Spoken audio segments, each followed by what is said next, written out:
to lesson 3. Nobody's here yet. It's okay.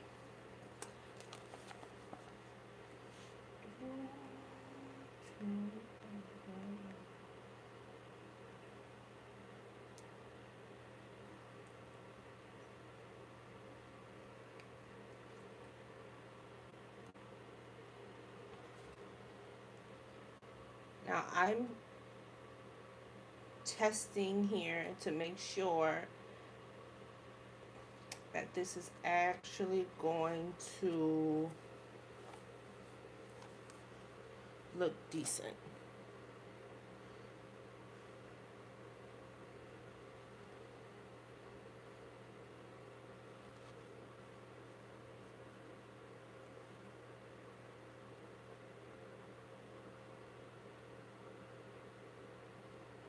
Thank you.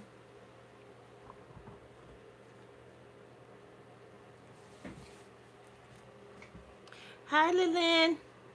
Hi, reading.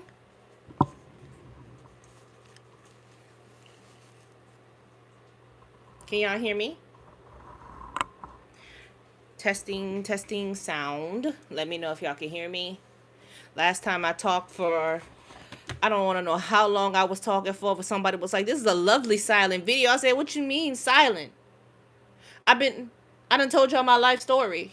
I gave y'all my DC origin."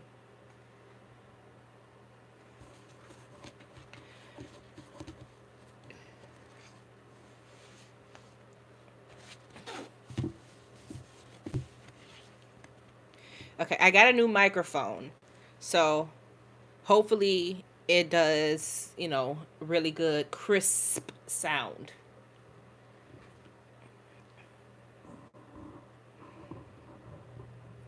I'm getting very podcasty. I'm getting better. I told y'all, don't be afraid to start something new just because you don't have all of everything you need. Just start and you'll get it along the way.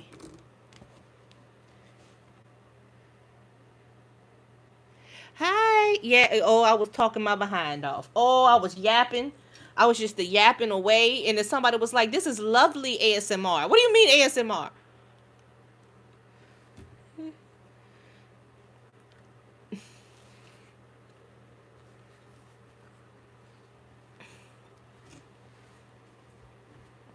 And don't forget to like the live, you guys.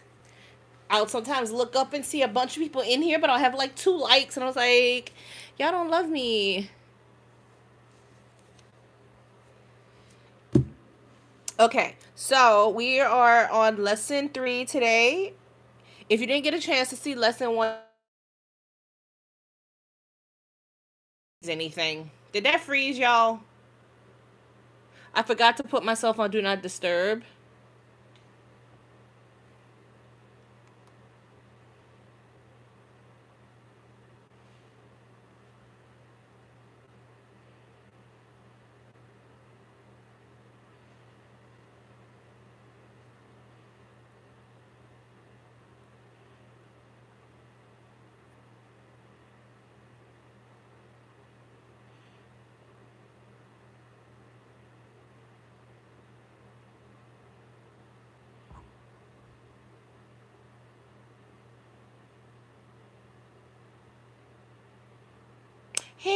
Hey, hello.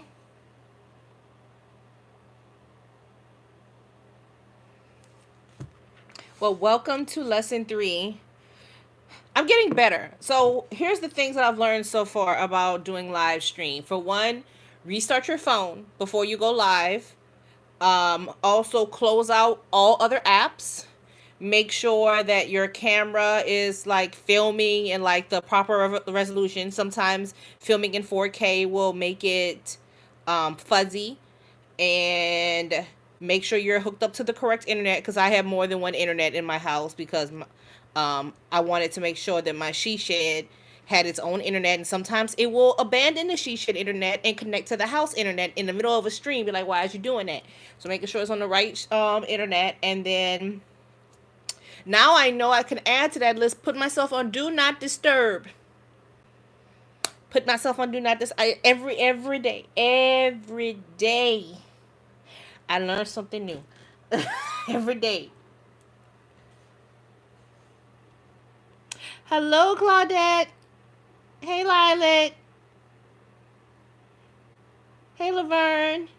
Hey, Tamara. Hey, Amber. We must have words because I read that email you sent me and you asked me if I had tried talking to the red onion walker. I don't appreciate that, Amber. Pick a side. Pick a side. It's either me or the marker. Which team is you on? This is Drake versus Kendrick.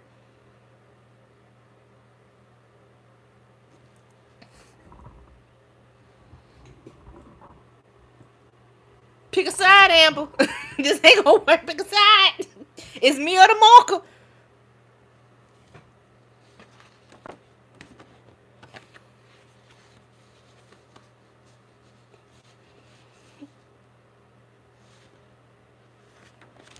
I think exactly my side. I'm the one teaching the classes. I'm the one that's here, not this sucker here. This is a lie. This is not the color of a freaking red onion. Don't tell me it's the color of the skin on the inside.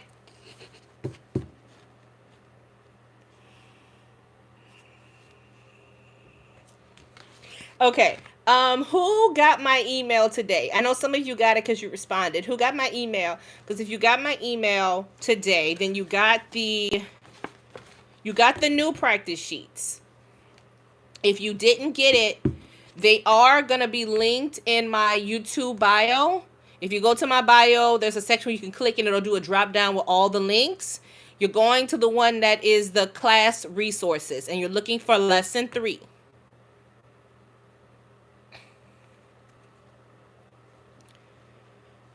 You're looking for lesson 3.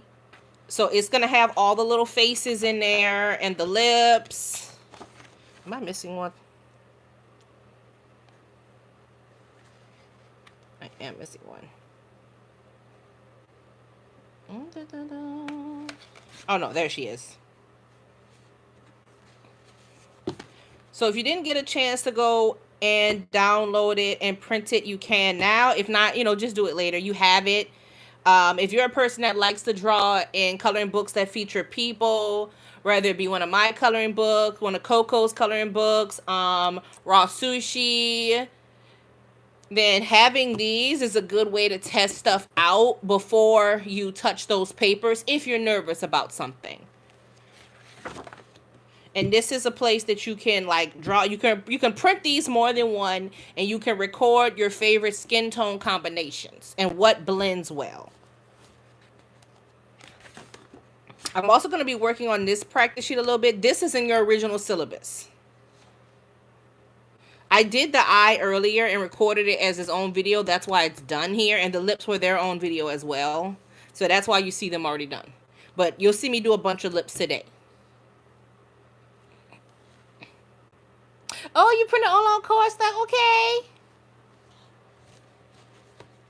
And I've been getting a lot of questions lately about my swatch sheets. If you go to my video that says level up your marker setup, the swatch sheet is linked. It's not labeled because you're supposed to make your own swatches according to your own marker setup. But the actual sheet is done for you. And you just swatch according to your marker setup. Because everybody, if you're a little neurospicy like me, you're not going to want to follow somebody else's chart. You're going to want your own chart. So that's why I left it blank. You put in your markers as you go. I still have 2 more pages left. I will be swatching for 40 days and 40 nights. It might as well be Lent with the way how long it's taking me to swatch.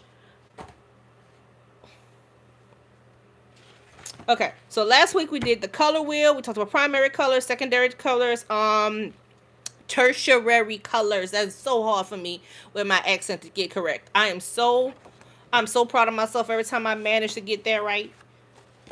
Because a word hate to see me coming. And analogous colors and complementary colors. If you haven't watched that live, go watch that live. Because those are very important. That is like the key to picking out good, yummy coloring palettes for when you're doing these coloring pages, or you're doing your own art, your own artwork, your sketchbook or whatever. I have to remember, not everybody in here is just doing coloring pages. Some people are actually, drawing. which if you can master one, you can do both. Okay, so today we are working on advancing our shading, blending, and using color. So we're actually taking what we learned from lesson 1 and lesson 2 and combining it. And the vehicle I'm using to teach that will be using the face. Because that is one thing that almost everybody wants to know how to do. I can't do the face. I can't do the face. We're going to figure out how to do the face. We're going to do the face. And we're going to also work on y'all not getting no streaks no more. Because I know them streaks just be fighting us. So I'm going to pull out this sheet from the syllabus because I want to work on this shading practice really quickly. And I realized that I needed to put something underneath my drawing sheets because it's leaking through to my pad down here, my mat. Which I'm going to make a new mat anyway. I'm going to actually get a mat printed with all my artwork on it and be all pretty and fancy. But in the meantime, I'm going to protect this one. Hey, Jada. Hey, Clover.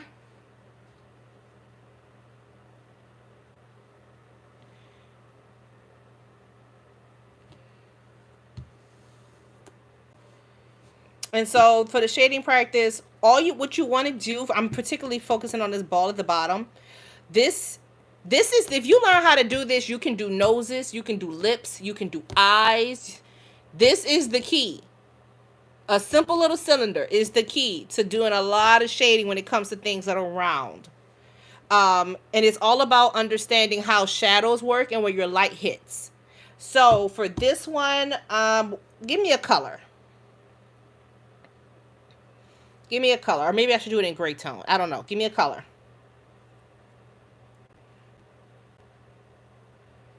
Classroom participation. There's 20 people in here and only 20 likes. Only 11 likes. Every time you enter and do not give me a like, that is a point for the red onion marker. Blue. Okay.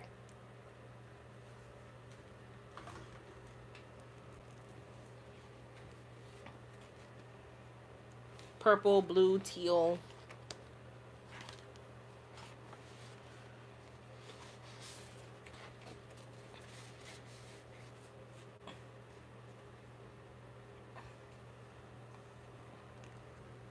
Let's see what I got here.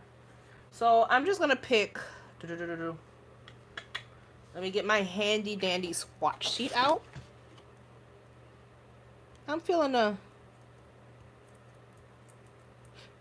these since we got blue, purple, teal. They're all pretty. Those are all analogous colors. Those are all the blue and teal are analogous. Blue and teal are analogous, and depending on what shade of purple, it's analogous to the blue.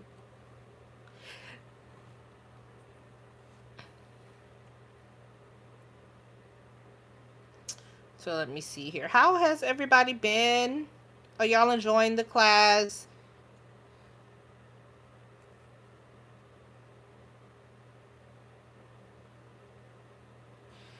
Okay, let me see. Give me G. What is G? G322. See, that's the thing. You get to see what it's like to have the big old set of markers. It makes it that much harder to make decisions. Okay, and G324, where are you? Right here. And I need a darker color from this one and this one. I need to drop down even further. Would there just be this one? G326. Where the hell is G326? Why are you all the way up here? And why is your name light blue? I feel like you shouldn't have been.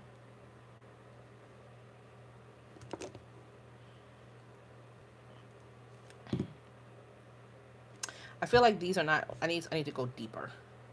That didn't sound right at all. I need a deeper one in this. That did not sound right at all. I'm gonna get them down, then I'm gonna pick out one.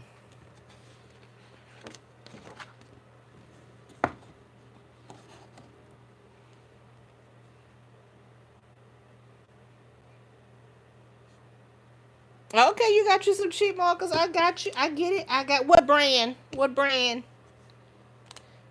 Okay, what was that? What was my lightest one? G322. Pale, pale aqua. Let's see if we get the good scratchy sounds with the microphone. Hold on.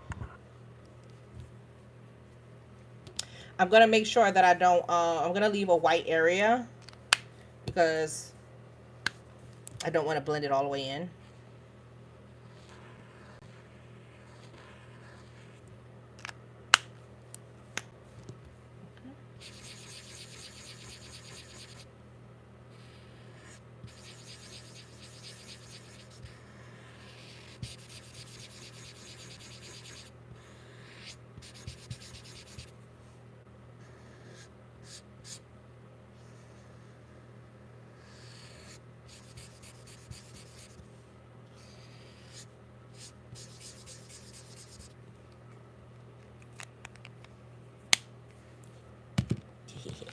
ASMR, ASMR, ASMR.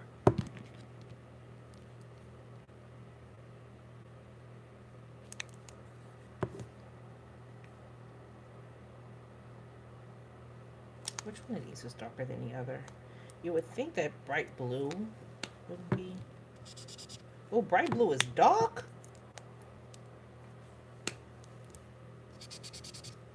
They don't do the same color. So I'm gonna have to pick out a different color to break those up. But I picked three colors to start. A light tone, a medium tone, and a dark tone. I'm probably gonna have to get a dark tone. And I'm blending wet on wet. This is my light source here. So my shadow is going to live here. Don't bring your shadow all the way down to the bottom. You're gonna need some reflective light.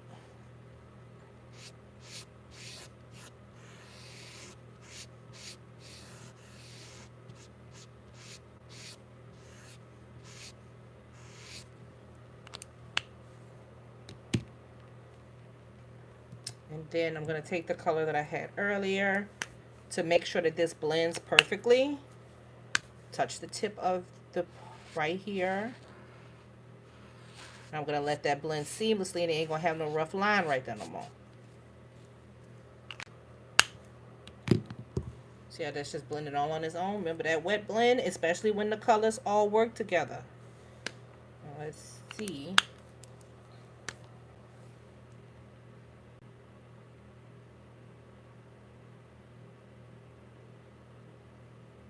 You mean the way, what do you mean? The way the company numbers them or the way I arranged them? I knew that was going to be too close in color. I need a darker one. I knew it was going to be too close in color when I swatched them. That was G334. So these and these are damn near the same color. So that's the only thing with the bigger set. Some of your colors are redundant. You don't need them. So I'm thinking BG5 may work.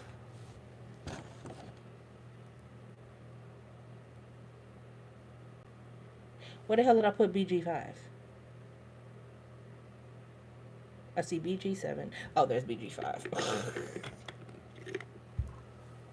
I don't know. I don't know. I have been fussing. Oh, that is dark. I have been fussing since I got them and trying to understand the system. And people have been trying to explain the system to me. But my problem is they've been trying to explain it to me as if I was a child and I don't know what I'm talking about. And I'm like, I know colors. This just don't make no sense.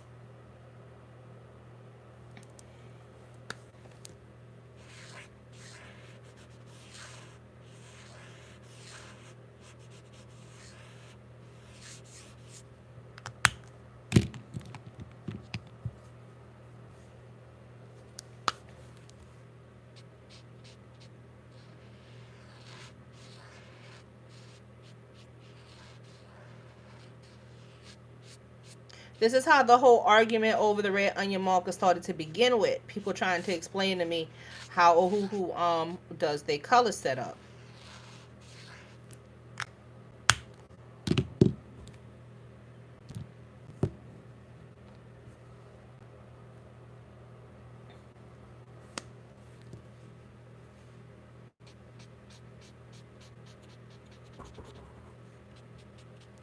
So this is my little loosening up exercise before I go on, and I need to give myself a shadow. So I'm just gonna take this darkest color since I got it out anyway.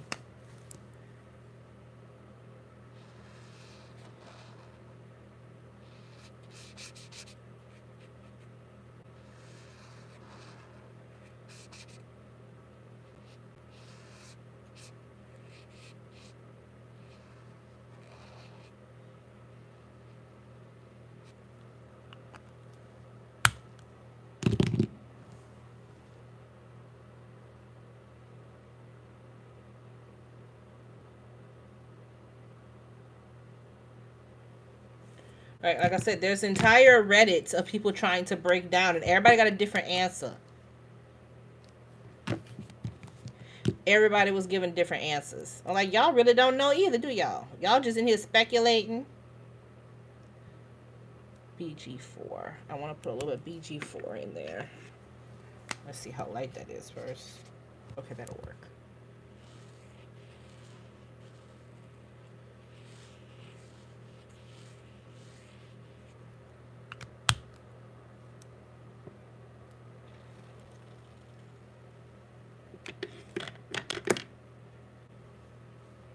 So I want y'all to practice this when you get a chance. A little bit of colorless blender. By the way, do not use the colorless blender to blend. Don't use it to blend. It's not gonna blend anything. If anything, it's an eraser. You can make some very nice effects by touching the colorless blender to something, but it's not gonna help you blend. It's almost like putting bleach on clothes. It's just pure alcohol, so it's gonna lift what's ever underneath it.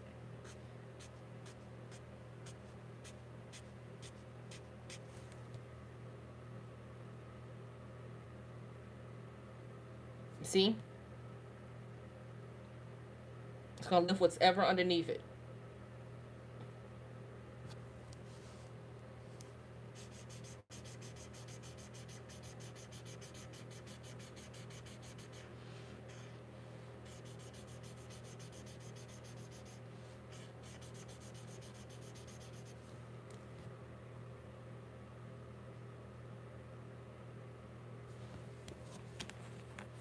Now it's just sun bleach looking. I sometimes use it if I have like a character that has glasses. I'll use it on the lens part and it'll lighten that area. But I got this out to do this part.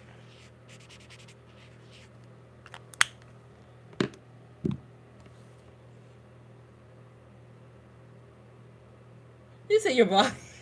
It takes practice, Amber. It takes practice. It takes practice. And sometimes practicing doing it with a pencil, because a pencil is easier to control, helps as well. And if you needed to, you could always like erase areas. Yes. Like you can use it to do all kind of little patterns. You can use it, I know some people use it to create raindrops.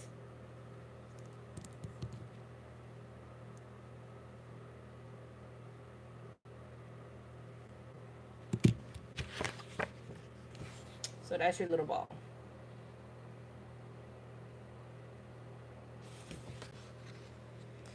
I mean, it depends. It doesn't do much. Like I said, they call it a blender, but it's just pure alcohol. If anything, it may just, we can test it.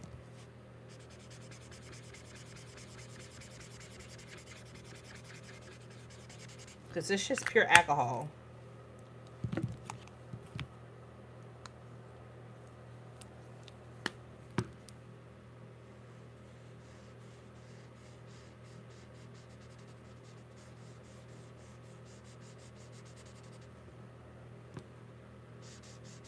It's not that much difference. It's just pure alcohol. It darkens it a little bit.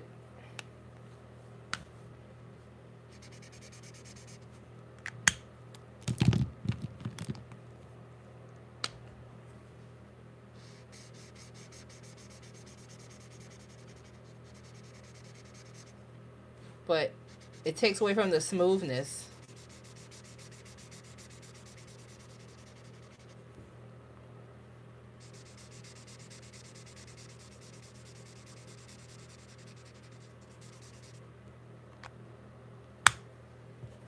It just looks splotchy.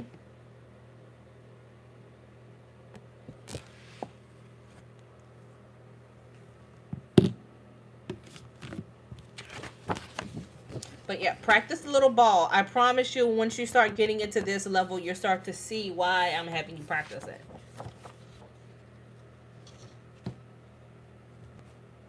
It was one of the things that my teachers used to make me do over and over and over and over again.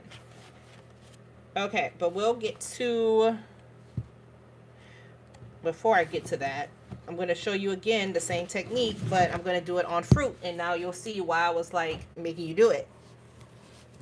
So I'm going to do the cherries. I'm going to do the exact same method that I did with the ball. I need a bright red. I wish that they had a red that was just straight up called red. Like, why y'all do this to me?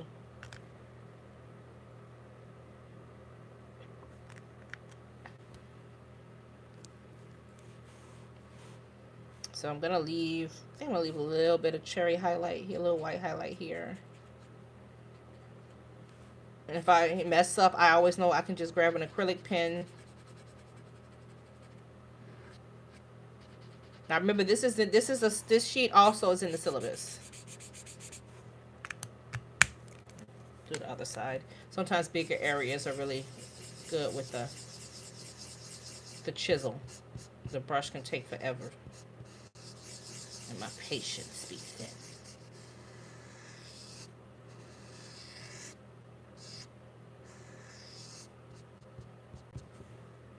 I like that little light. I'm gonna leave that there.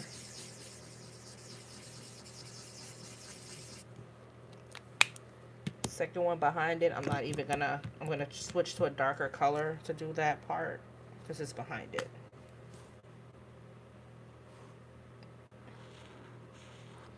So I'm automatically just gonna create definition just by doing the darker color behind it. Now we know it's sitting there behind it, so we know the light is mainly coming from this area.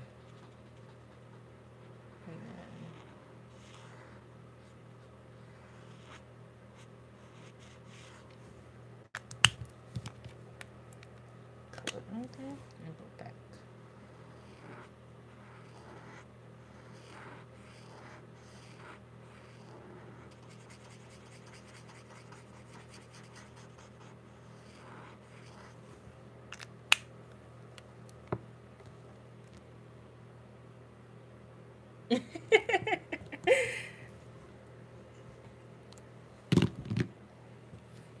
They do help though. I know it seems tedious when you're doing them, but sometimes the tedious work is what comes back to you. Like, wait a minute, oh, that's why they made me do this 500 times.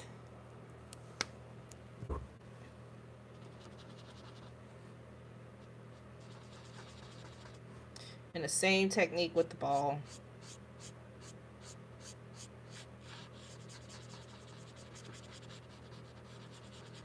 I'm doing it on cherries instead.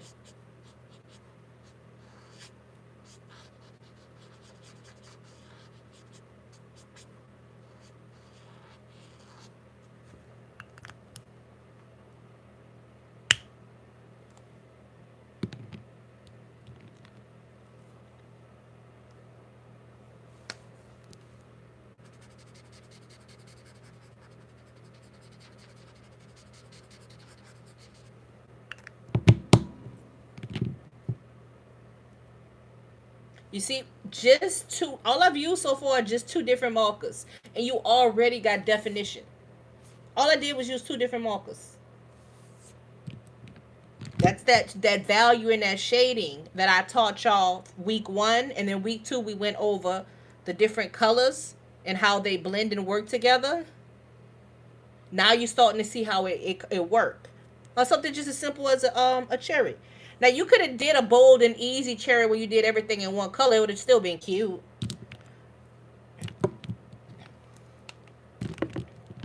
So what colors were those? That was vermilion vermilion, vermilion, and bright red. And now this is this grenadine? Like that stuff they put in the drinks?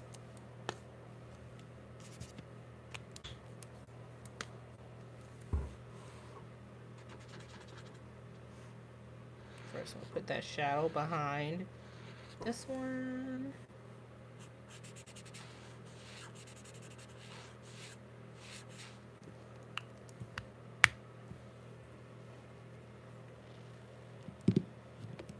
Oh, wow, that's settling. Go back over it with that dark red, which is the color I use right there. And let that seamlessly blend.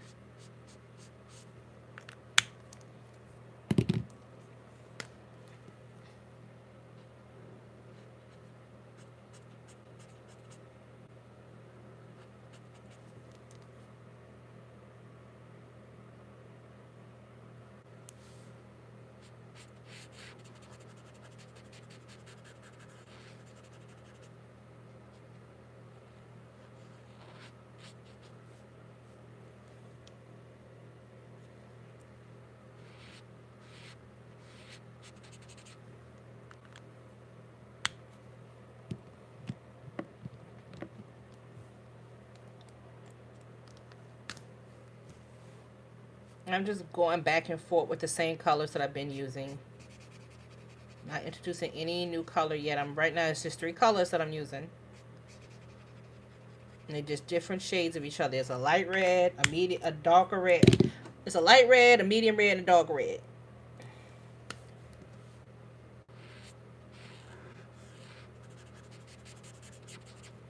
And anytime I feel like it's too sharp, I take the color that's underneath it and help it blend it out.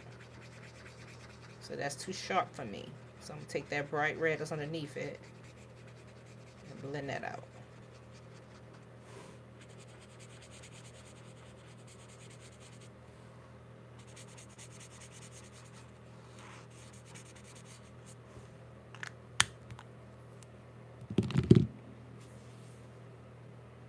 It's already looking like a little something. Now that's drying a little bit. Need to put these teals back. Ouch.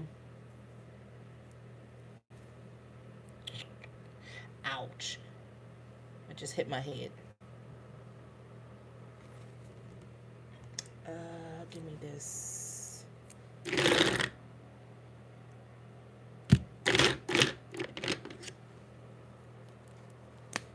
This is grass green. How appropriate for a cherry stem.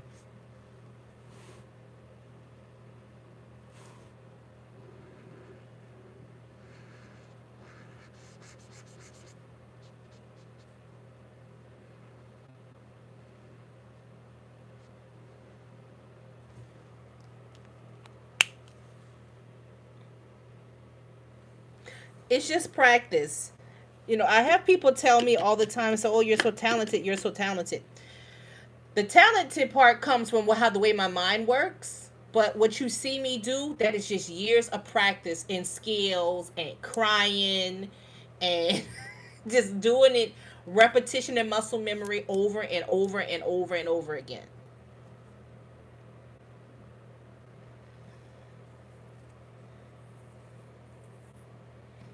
So say anybody can do this once they know why it works. If you know the science behind why it works, anybody can do it.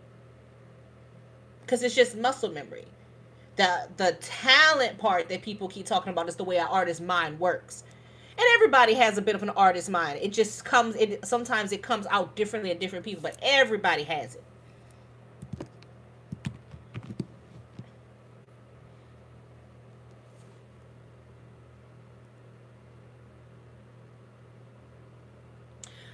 Oh, don't cry, Amber. Don't. Well, I can't say don't cry because I cry all the time. I still cry. I had a closet of shame for years. Shame. I finished a whole painting, spent hours and hours, or 20 hours on it, put that sucker right in the closet. It'll never be seen again. It will never see the light of day. It's part of it. It's part of it.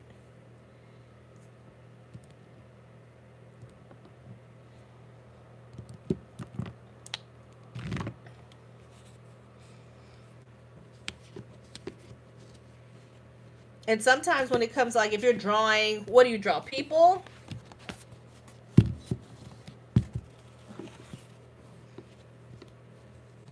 Okay, now I'm going to pick a different color. What do I want? Do I want argon, purple? These are both purples. I've left the reds and I've gone to a purple. But these are analogous purples, means they're very, very close to the reds. Very close.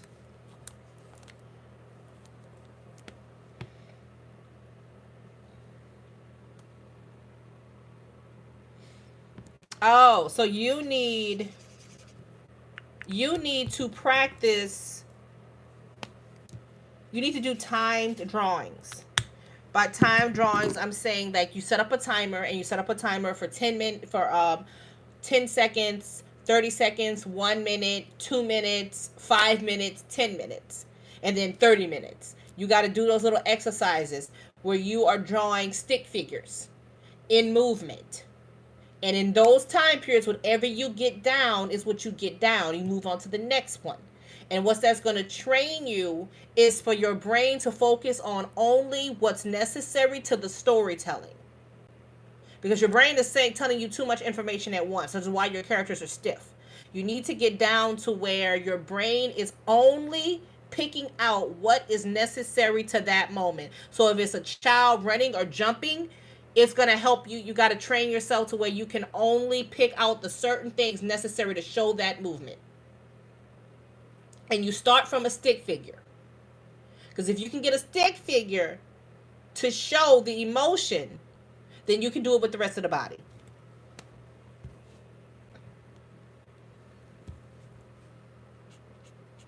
It's the same way with animators. When they're learning how to animate, the first thing they have to learn how to animate is a ball bouncing. Because if you can make a ball bounce, then you can do a walk cycle.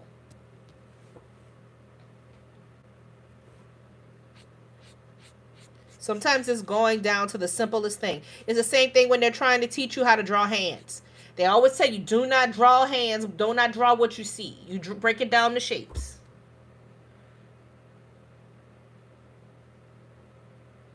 Thank you. And it's muscle, and it takes time. It takes time. The only people that are coming out in the art world and making all that kind of money hands over fist, one, were already popular, were already in a place where they were already mentally secured, meaning they come from money, and they already got a support system and everything. That's how somebody could come out and duct tape a banana to a wall and get 1.46 million for it. Everybody else, we gotta work for it. Everybody else, we gotta work for it.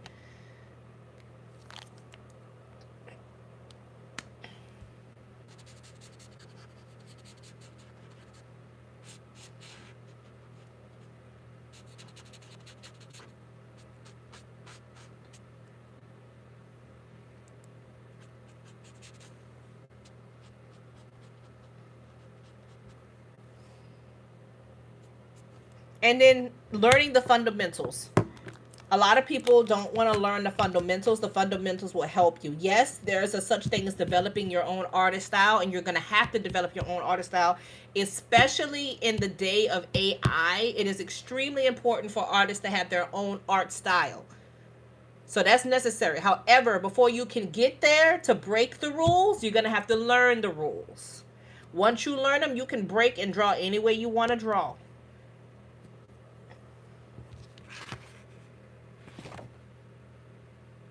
Now, see, I could take this even further, whip out colored pencils and put like all these warm colors in there if I want to, but I'm not. The whole point of this was to keep it simple.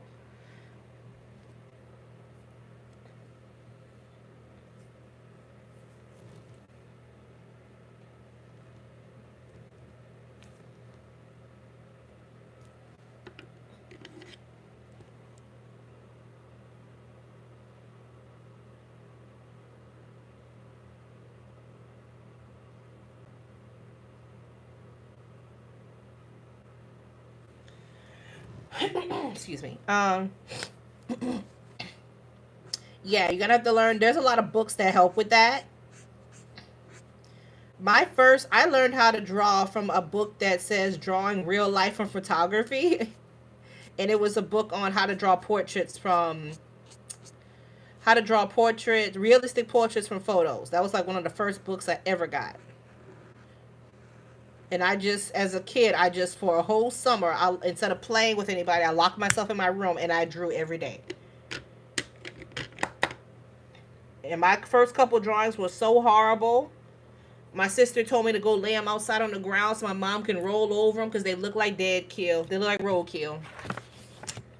I'll never give her for that. I actually became a better artist out of spite.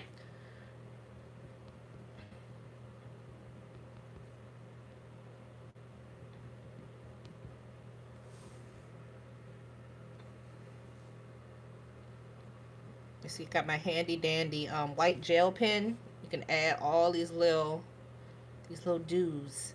Oh, maybe I want a little water droplet or something on my cherries. I see. This is why I need to stop reading them damn books, the damn adult books, because I was like, ain't no way in the world I was supposed to have I had the sense of myself before I said something. So that was 4 markers and a little white pen. And just a whole bunch of going back and forth in the same area. That's it.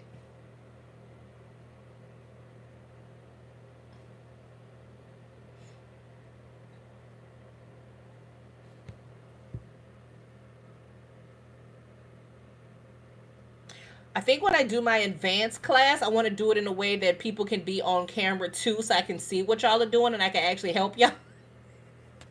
But for now, this is just a fun, free class. Who knew all of this would come from a TikTok trend?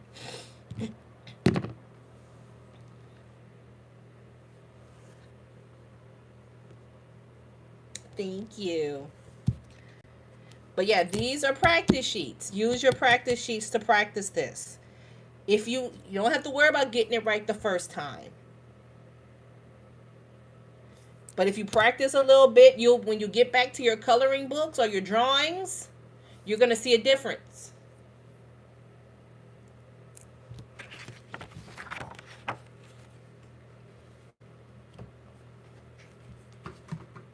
Okay, so now I'm going to take this technique, what I learned from the ball, I applied to the cherries, and now we're going to apply it, and this is the one y'all going to actually want to have fun with, the lips. Oh, because the things that you can learn and the fun that you can have by doing something like shading lips, because it really combines everything. You have to understand your value scale, you have to understand your shading and your blending, and you have to understand your colors. And you can have a lot of fun. Like, you can turn this into a makeup page where you do different lip combos. But in order to get the lip combo to work right, you're going to have to know how to blend one color from the other.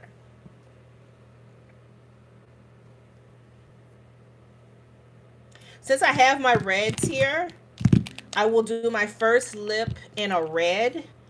But then after that, I think I want to have fun. We're going to do like different colors. And I really want to do a lip combo with like the brown lip liner.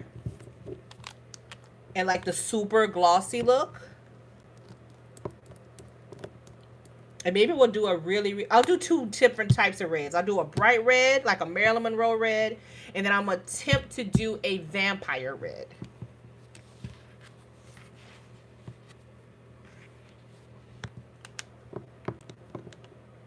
And like I said, these are the colors that I'm using in case when you have your coloring books, you want to know how to do red. This is R2, R8, R180, and R340. So I'm going to start with my lightest red. For this is going to be a very bright red. I'm going to turn this a little closer to me. It's going to be my glam red. So I may not use the darkest color there. We'll see. Because I really want this to be like that Fenty red.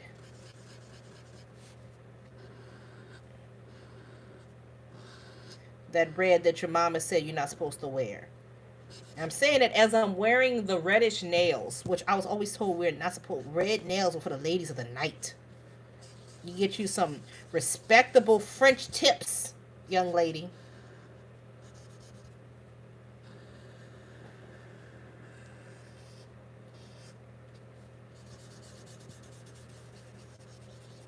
I'm gonna leave a section in the middle that is white.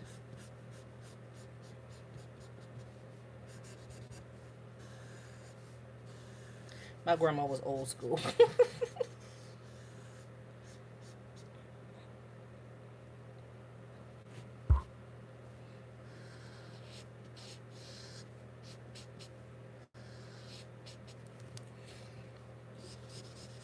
They are, and if I wanted to, I could go in with like little black lines and white lines and just make it like a pop art lip, like a cartoon lip. I may end up dark. Let me bring that line in a little bit. I don't want to. It's such a harsh line to leave. Okay, leave that there. First thing I want to do, I'm gonna darken my upper lip. I learned this in that book that I mentioned earlier, the book on how to draw portraits. One thing they always said to darken the upper lip a little bit more. I don't know why it works. It just works.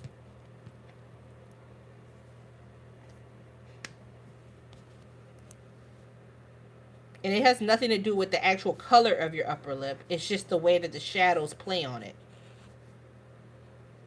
So even if your upper lip is darker than your lower lip, this is about the shadow.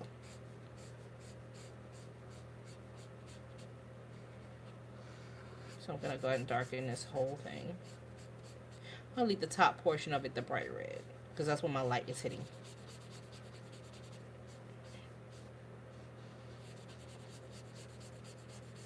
And I already know this is going to be everybody's favorite practice page. People tend to love to draw the lips. And one thing I like, with just adding one extra color, you already get a little bit of definition. Now I'm going to go underneath here and add some more. Using the same marker, I'm going to add some more shadow underneath here. Making sure I don't touch that white part. I'm staying at the bottom.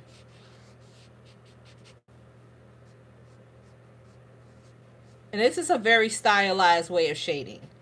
This is just the way I shade lips. It's not the official way.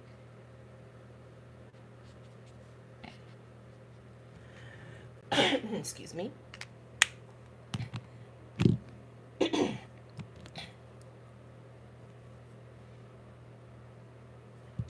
And like I said before, if you want to make sure that you do not have stiff lines, take the color that's underneath and blend it out. Smooth it out. Make this is a little bit too rough for me. I was like, that's too straight of a line.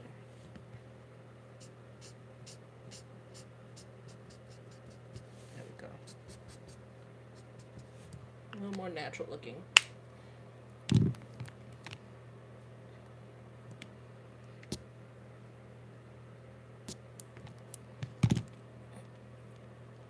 I'm going to let that sit and dry a little bit.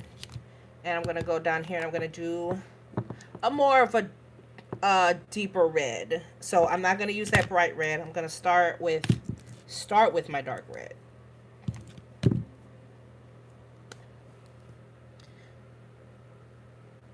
I'm actually going to start with my dark red because I'm doing a more of a vamp look.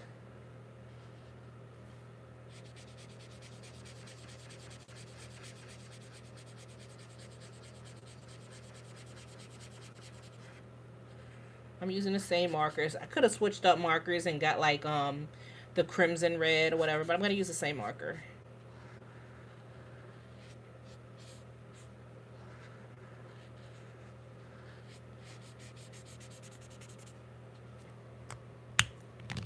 And this is my bright red, which is the medium color on here, but on here is going to be the light color.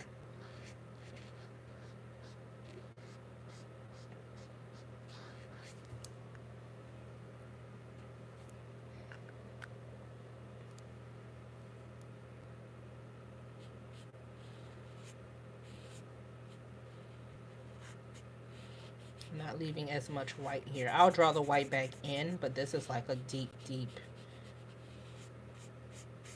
red lip. More of a gothy red lip.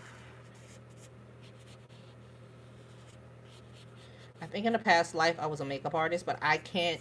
I struggle putting my own makeup on so bad.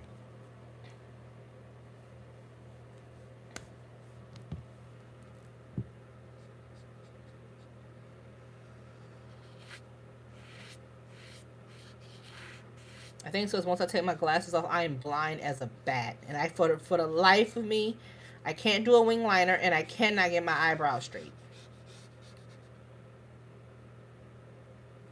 No, these are the same colors that I used up here. The only difference is I didn't use this one because I knew I wanted to be darker. So the base of this one was R2. I'm not using that one. Instead, I took my medium tone from this, which was the bright red, and I made this my light color. And my dark color is R8. So these are the same colors I used on the cherry. I'm just changing up the order of them, and it gives you a whole different effect. Also, you can see the difference when you're layering the colors versus when you're putting them on the paper directly.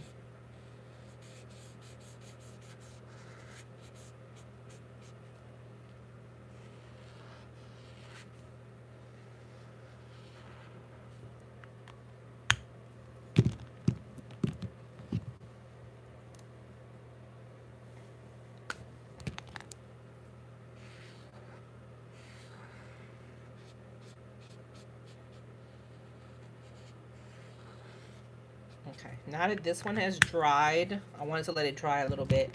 Now I'm going to take the same color that I use here, the this is the R8, and I'm going to darken this a little bit at the edges, so you can see the seam of her mouth. She doesn't have just one big unimouth.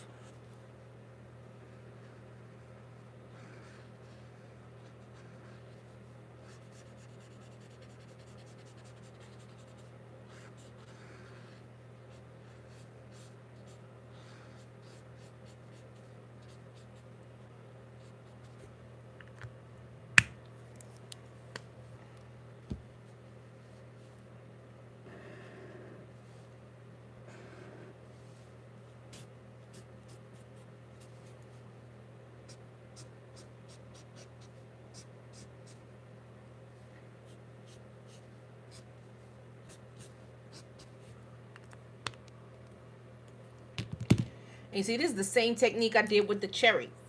I'm just building up layers with darker markers. And you start to see the definition come forward. This one dried a little bit, and I'm going to take that dark color. This is where you really get the vampy lip look. It's in the dark color. I may have to introduce an even darker one for the vamp one. We'll see.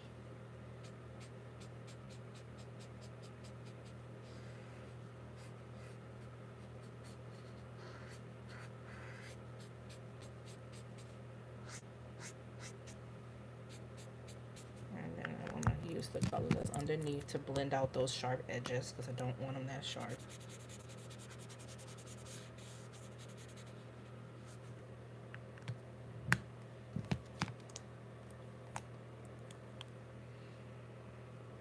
Can y'all see it? Do y'all see it starting to like they're starting to look plump?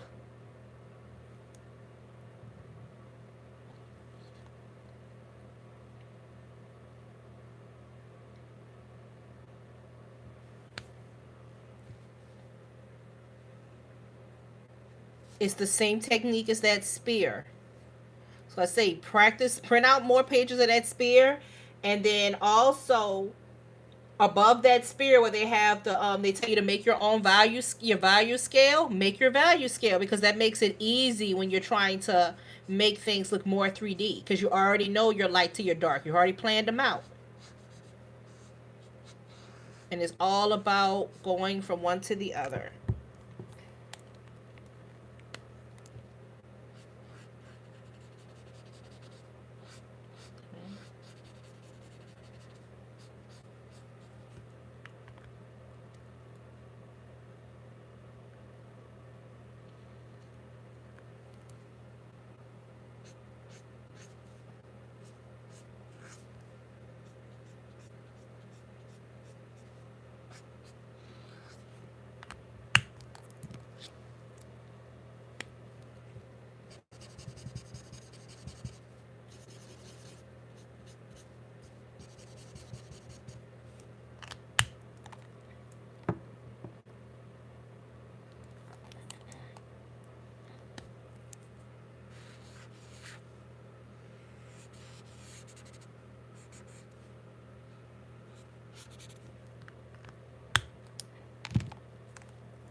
And you can also continue to layer the same colors if you let it dry, because they'll just get darker.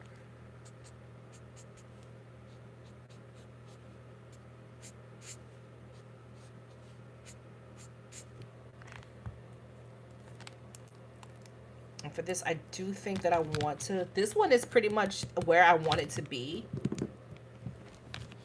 This one I want to get a little bit darker. So I'm going to get a dark purple gray. And if I need to go darker, then I'll get a deeper color. But I think this will do. I don't want to use black.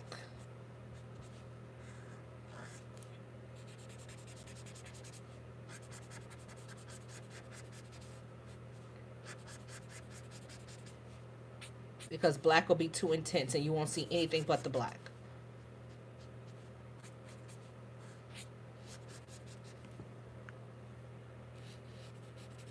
Yeah, now we're getting that vampy look I'm going for.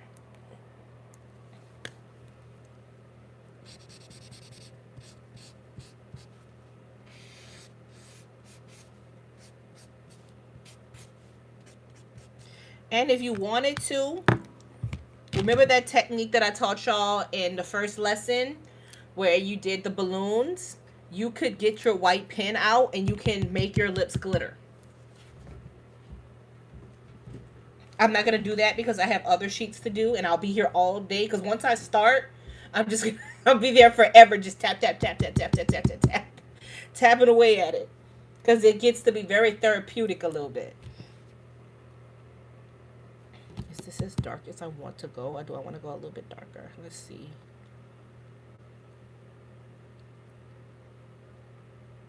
What color would give me what I want? R13 maybe? R13 is it looks almost like it looks very much like a violet blue. But, yep, it's very, very dark. It's going to give me that dark. I said, you pay attention to them, the monogamous colors, they help you. Because it's not a red, it's a violet color.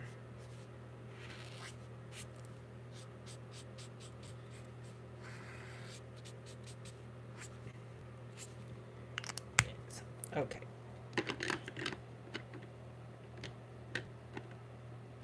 Now that I got that, now I get my white gel pen. Where are you?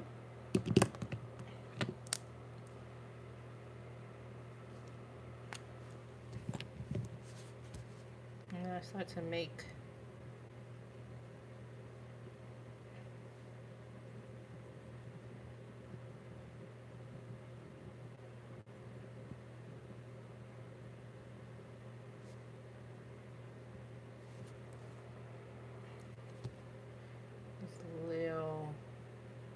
this is a very, very glossy lip.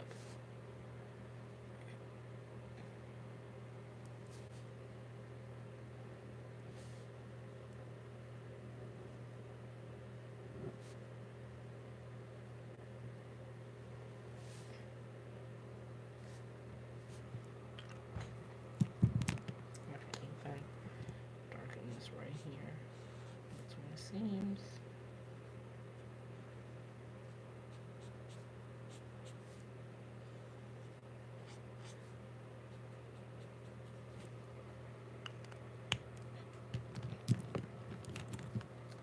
Put a little bit of shadow underneath that.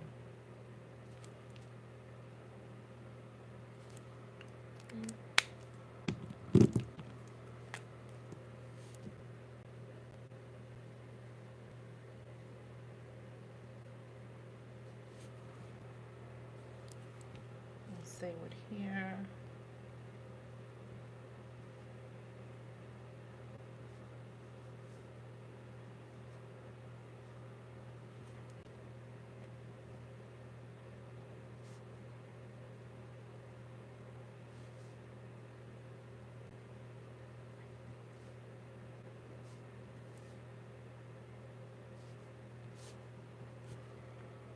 Unless it's more when you're dealing with doing the white pen, it takes you a while to figure out exactly how much or how little you need.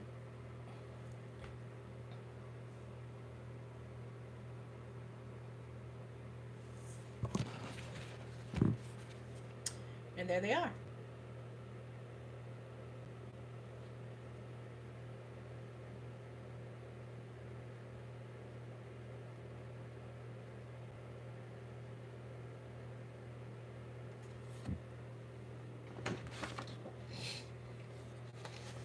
Same technique.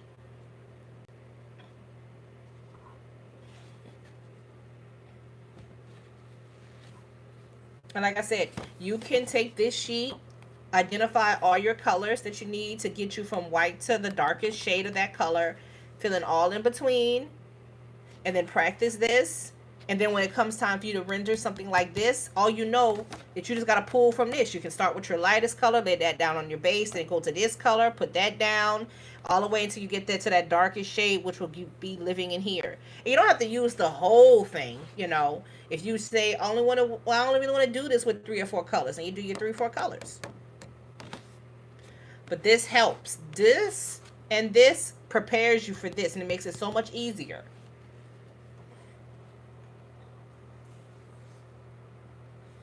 Because remember, all I'm doing, we're giving you the line work. All you got to do is color and fill it in.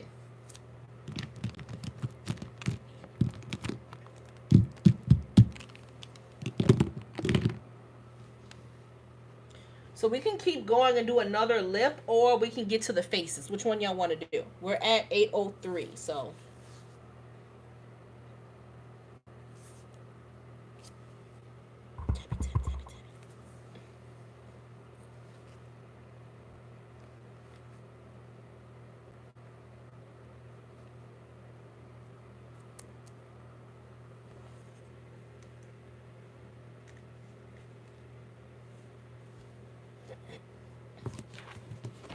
Faces. Okay. I'll probably do some more lips in the video. I think that would be a fun YouTube video where I just sit through and do all kind of different lip colors. Yeah, y'all came for faces. I know. Y'all came for faces. Okay, so I gave you this one. This one you don't necessarily need to worry about rendering or anything. Um, these slots right here are obviously to put in your color combos. Keeping a sheet like this helps you figure out your color combos. It makes like doing your coloring a lot easier, or your drawings a lot easier. I think I have my color combos written down somewhere. I took notes. Where'd I put those notes?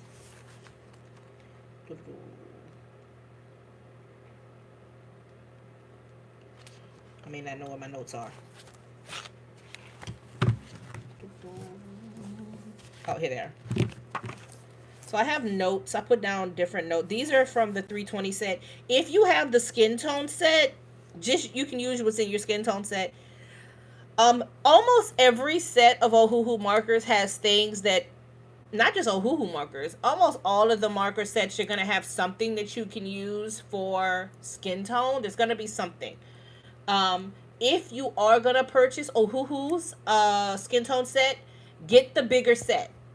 Get the bigger set. The other set is going to have nothing but a bunch of peaches, and then you'll get that horrible atrocity that is black brown.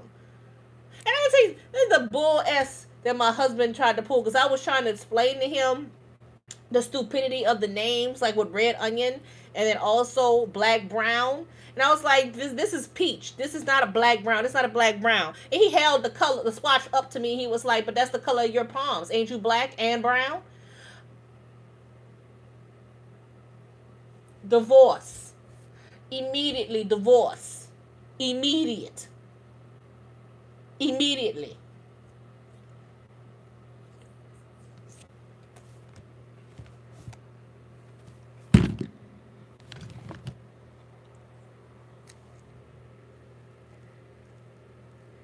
Immediate.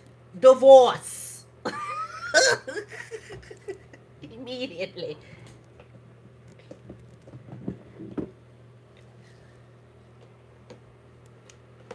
Anyway, I found an alternative. I'm still testing them out, but I believe I found an alternative. Let's say you don't want to pay for the because these markers, they ain't the cheapest thing in the world. They are the new luxury item. They are the new item. Okay, because you could go out and you could get you a nice purse for the money we be paying for these dang markers. You can get you a nice bag, some nice shoes. You could have got you a whole Shein haul before the tariffs for the price we doing for these markers. So these are the swatches for the 36 set of Ohuhu. You see all the different browns and things that you get. That's why I suggested. If you get the smaller set, you're going to get a lot of these peaches. I'm not the damn color. Oh my God. I hate him so much. I'm not the damn color of this thing. This is not black brown. Ohuhu, when I catch you, when I catch you, I'm going to ask you these names. This is not the color of honey. I don't know what the honey look like in your country, but this ain't the color of honey. This is not the color of honey. Brown sugar. Now, this would have been a beautiful brown sugar. Brown vanilla, but not honey. Anyway, so that is Ohuhu. But I also found these on Amazon. Now, this is just 12 colors.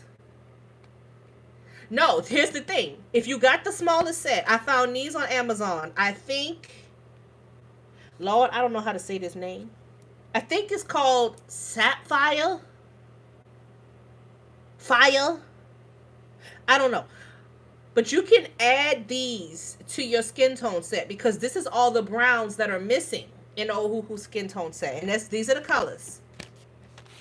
Now, they may not be the exact same quality, but you get everything. These, when I got them, were like $12.99. And these are the colors they come with. They darn near the same.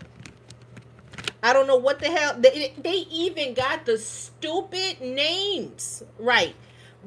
Why is this salmon pink? They even adopted the stupidity in the names. If I order a salmon, and my salmon, especially if it's sushi, if my salmon come to me and is this color, I'm flipping every table in the restaurant. I want you to know that. Every table.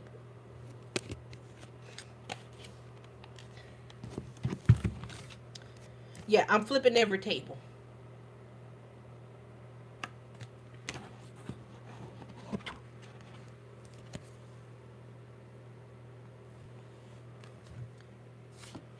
But you can see that you get some extra browns in here. The names are stupid. The names are stupid. But you get some extra browns. Don't match them name for name, but you can see that their Ohuhu's hazelnut is pretty close to their sunflower.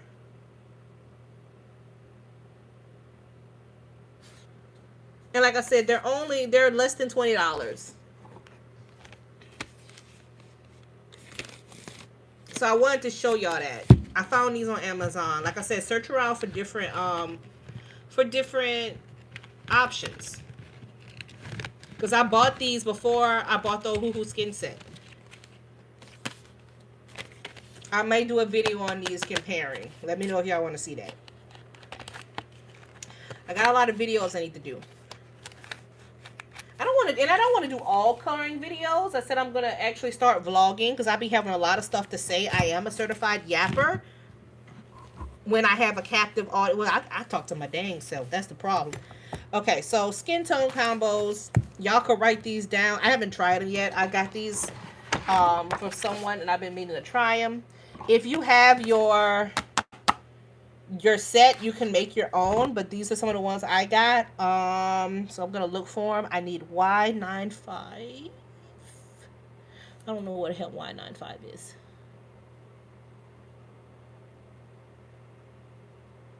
I'll be all day trying to find these.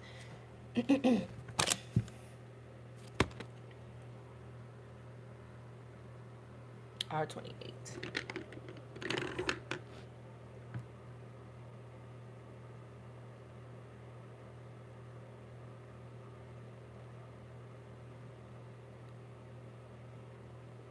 Anyway, these are the ones that I found I should have pulled all the markers out, but now I had like 10,000 markers out and nothing to do with them. But I'm going to use my handy dandy swatch sheet and we're going to make some combinations here.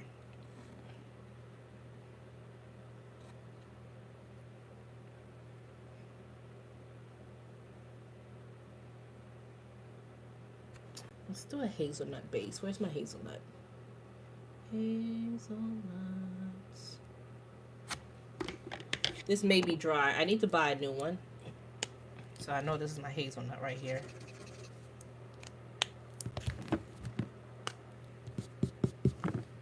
Now when you're doing these, just I said, just have fun. This is just for me testing it. I'm not going to be trying to make her come to life. I already, this brush, this thing is dead. This is what I get for taking too long to put them in a, to lay them flat. For everybody who's saying what happens if you don't lay them flat, that happens. That happens. That's what you risk happening if you don't lay them flat.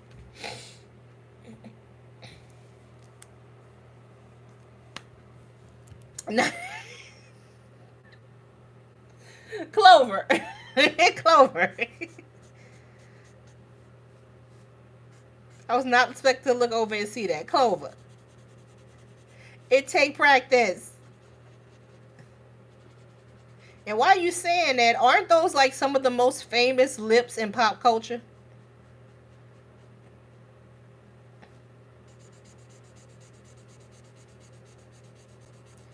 You better label them as Joker's lips and say that was intentional.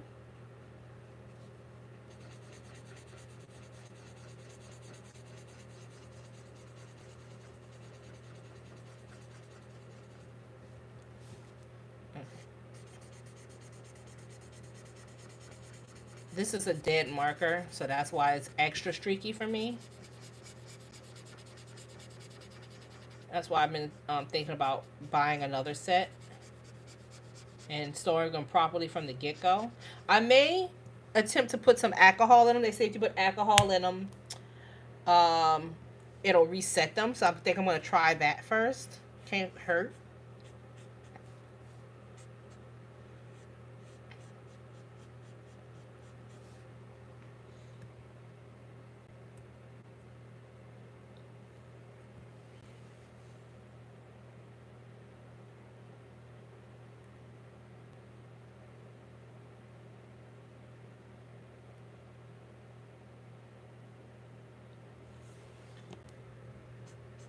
Um, it's not necessarily like rules when it comes to picking certain colors on characters. It's the same thing that would apply in real life. It's the exact same rules like if you were getting dressed in real life. Certain things are gonna be flattering. And here's the thing: anybody can wear any color. It's just what hue or tone of that color are you wearing. So I would never tell a girl, especially even if like a dark skinned girl or a really really pale girl, that she couldn't wear blonde. It's a specific type of blonde that she's gonna wear. And also, once you put that blonde on, it also depends on what other colors you put on with it.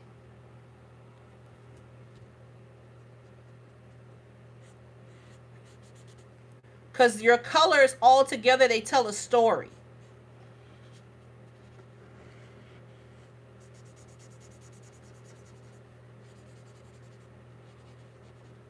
Like for me, there's certain shades of yellow I cannot wear because I'm yellow toned. So there's just certain shades of yellow that are just not gonna look right on me. But if I find the right hue, I'm there. If I find the perfect shade of gold, I'm in there. But cool yellows, I'm like a freaking highlighter.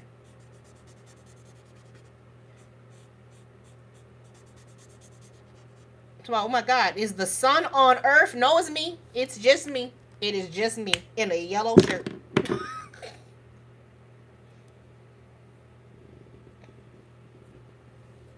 I was trying on a blonde wig the other day, and it was like a ashy, like yellow blonde wig, and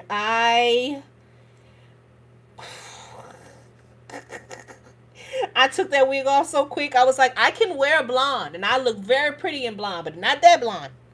And if I wanted to pull that blonde off, then I would have to do my makeup a certain way. I would have to fix my eyebrows a certain way. The color of what I wore, the color of foundation would matter. The color I put on my eyes would matter. Look at it like, look at Beyonce with all the different shades of blonde that she wears. When she wears that ashy blonde hair, she changes her makeup to look a certain way. Otherwise, she would look like she's seen a ghost. But because she makes her makeup and her clothing balanced, it looks good. But if she just slapped that wig on and tried to go outside, child, we thought she would be, we would think she was in the movie Holiday Heart.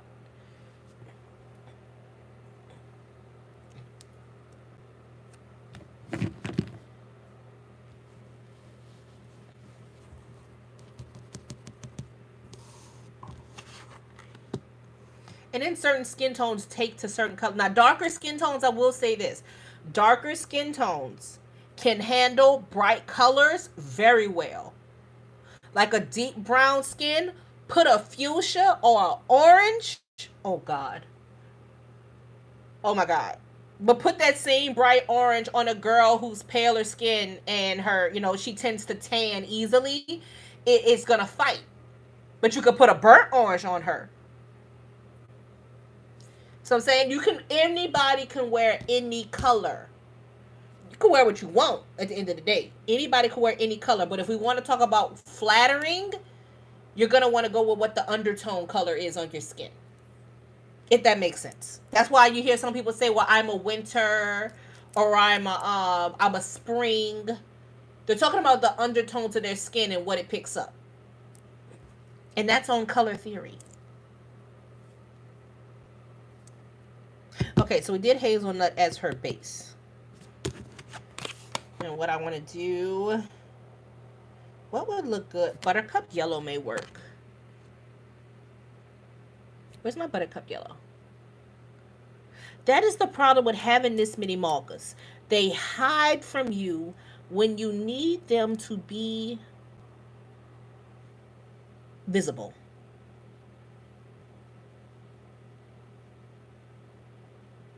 Anyway, while I'm waiting for that, while I'm looking for that, I'm going to try a different skin tone.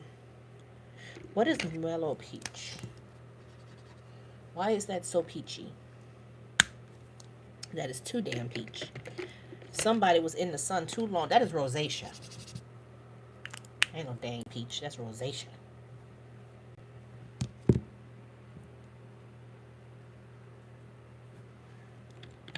There we go.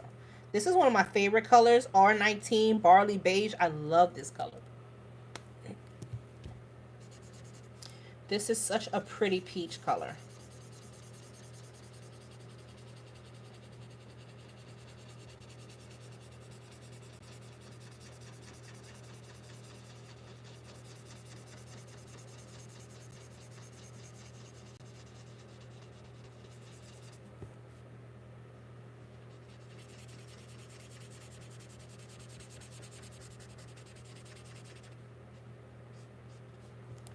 And when you're testing stuff on here, don't forget also, you can test out if you can make how a blush would look, how a certain contour would look. If you want to practice blush and contour. If I'm doing darker characters, I tend to do my blushes using color pencil.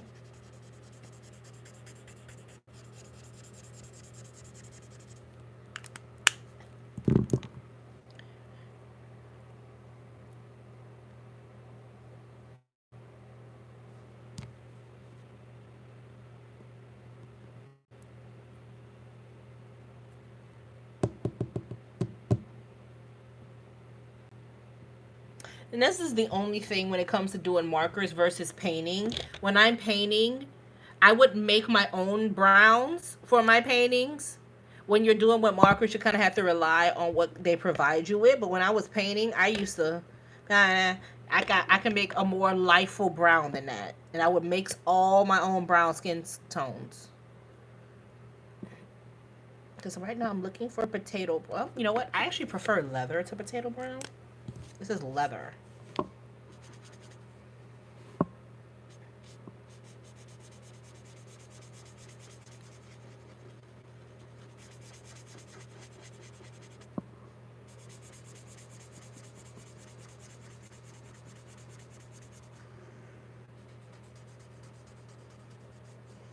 And of course, you know, there are dozens of skin tone combinations. And don't just stick to natural skin tones. Practice doing drawing, you know, you might want to draw a person that has purple skin one day. Practice that too.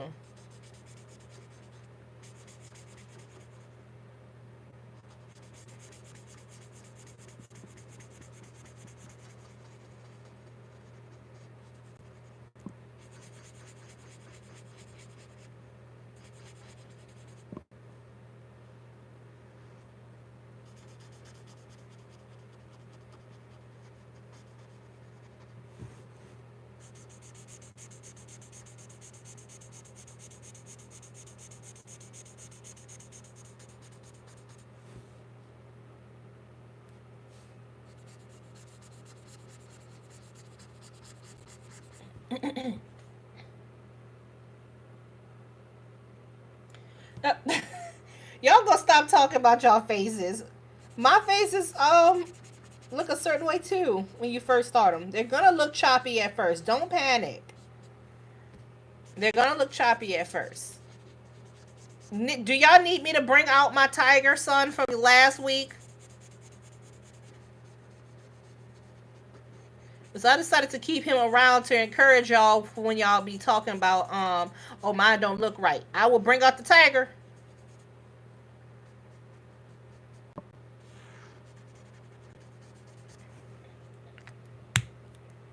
Did y'all forget? I will bring him out.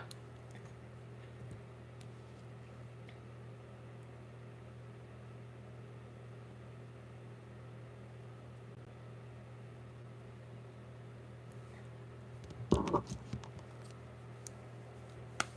gonna go back to this one because I already had the color out for this one.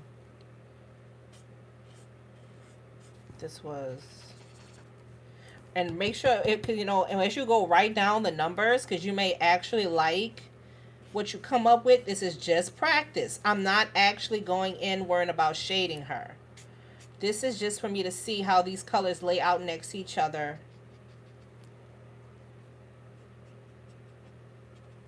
To see if I like them as a combination.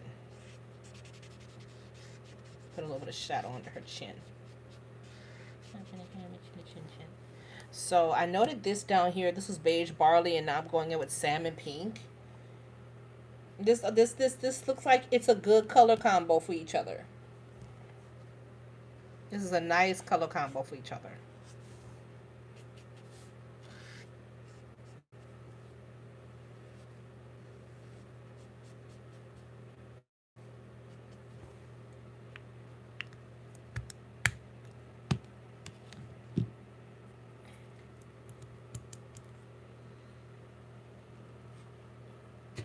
Now, how you know I was keeping my child in the back room?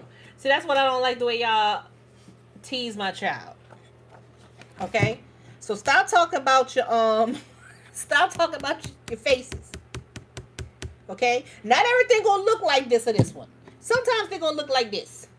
Sometimes they're gonna look like this. Although this is 100% savable with some acrylic marker. But not everything gonna look like this or this. Sometimes you get this. Sometimes two attractive people will have a child and the child look unfortunate. It happens.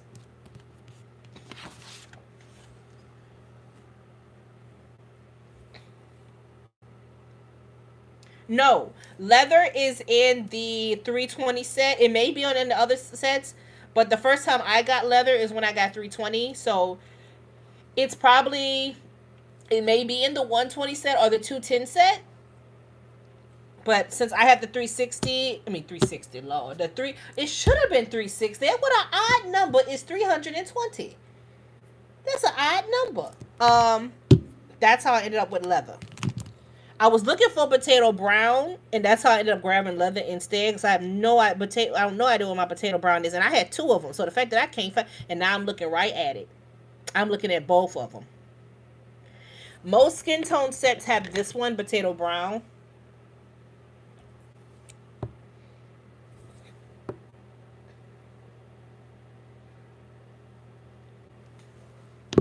The two peachy tones.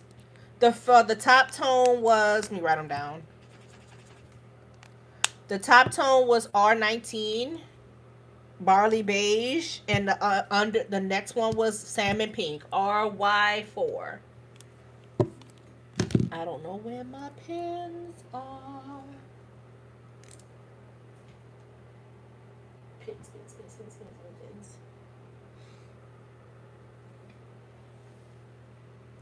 Like I said, don't worry too much about like shading or anything. This right here is where you will keep track, test your markers, swatch your markers, build up your skin tone library. You can print this page out multiple times.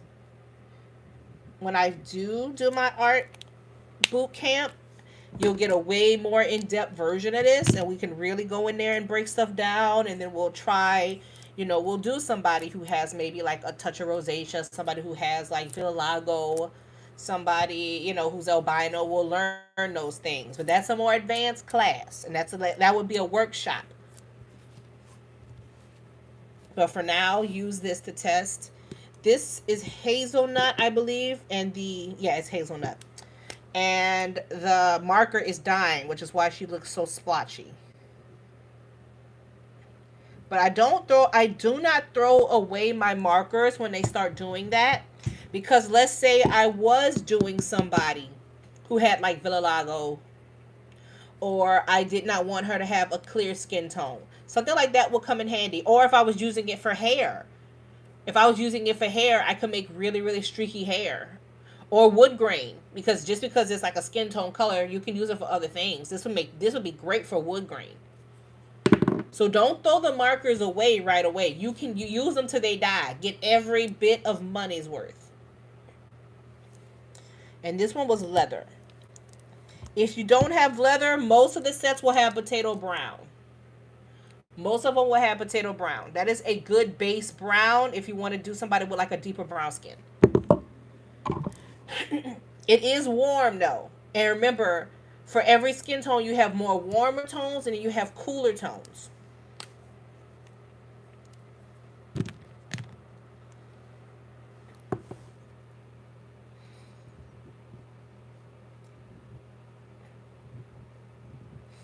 And also, depending on the skin tone that you're going for, like if you're doing a person that is like has really, really, really deep, rich skin, you may not even want to choose a brown.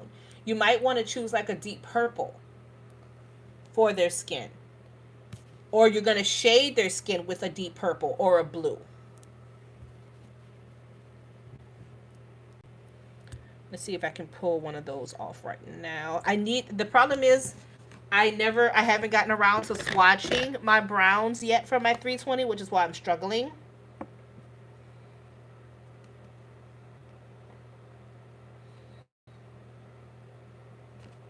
R28. Where's R28? Like I said, I may mess up too. I may be like, okay, what the hell did I just do? I should have printed 2 of these for myself, but I was trying to stay on time. I may make the more I'm talking to y'all, the more video ideas I'm getting. Because sometimes I be stumped as to what to do for videos.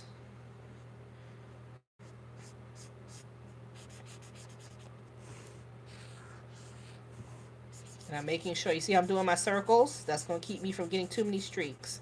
But this is a nice juicy marker, so it's not going to streak as much. But if you pay attention to this brown, you'll realize it's not fully brown. You can see the red in it. As a matter of fact, I think it's a red.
You don't have to order any more markers. This was, and this was right here was a R. This is R28. And like I said, a trick when you're doing skin tones this dark, have your color pencils ready. Have them color pencils ready. And don't be intimidated when you're doing anything, because you can, when you have the color pencils ready and locked and loaded, this is gonna sing. This is gonna eat so well. Because unfortunately, the majority of the tutorials you're gonna see online are gonna deal with skin tones as this, and this may be the darkest you're gonna get. You're not gonna get too many that are this color. You will, but you're gonna have to look for them. This is gonna come way easier to find.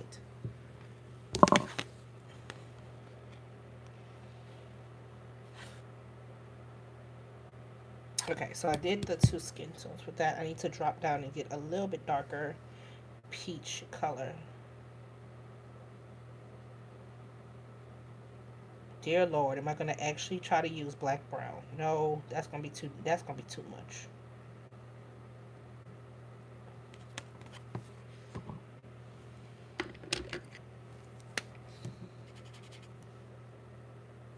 Let's try this one.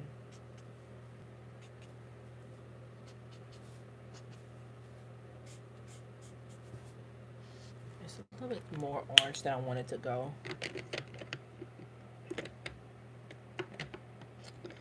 Oh, salmon pink. Can we get salmon? Oh, salmon would have cut in the color I wanted.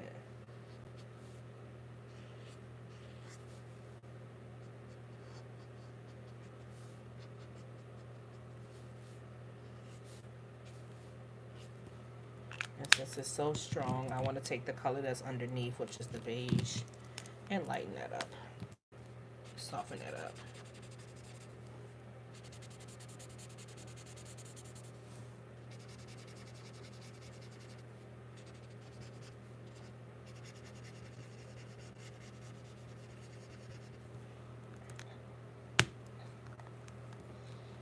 What color was that? That was salmon.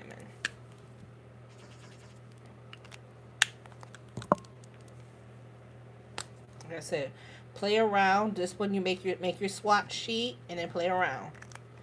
Like I said, I still have to swatch my skin tones.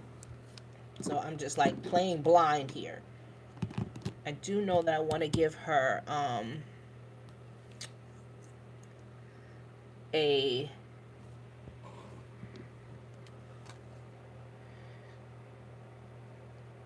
I wonder if fruit pink would work. Where's my fruit pink? I want to give her a blush. A lot of colors are easier to do the blush on.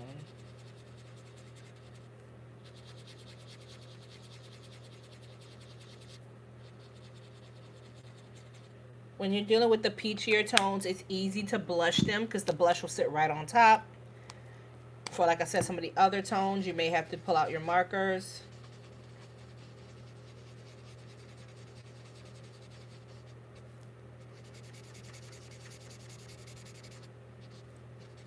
See, now I've given her blush. And that was fruit pink.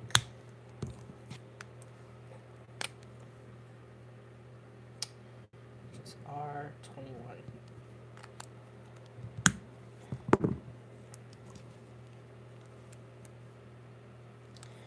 I'll put that on her lips too.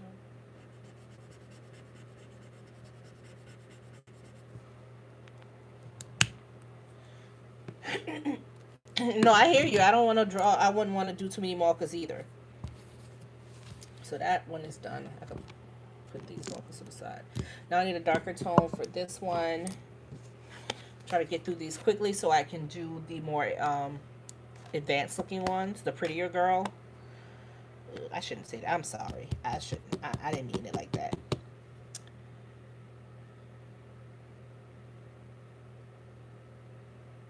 Buttercup yellow.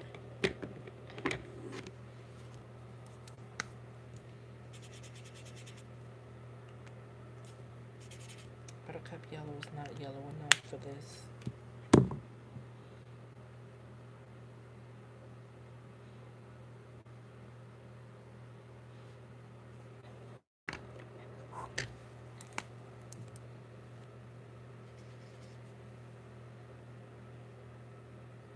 Okay. This is a good color for it, but it's too dark in between color.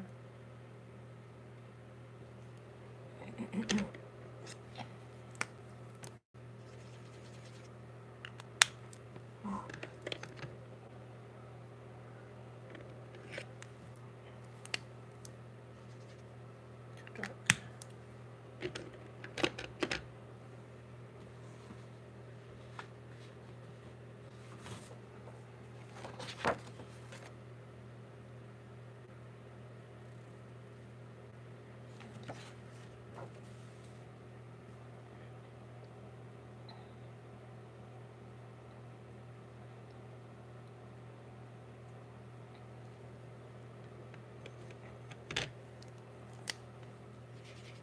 Okay, there we go. That'll work.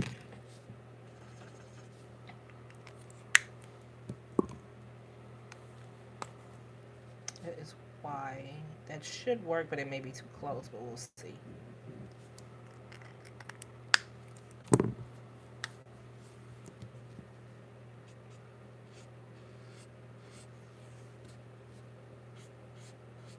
It's very close in color.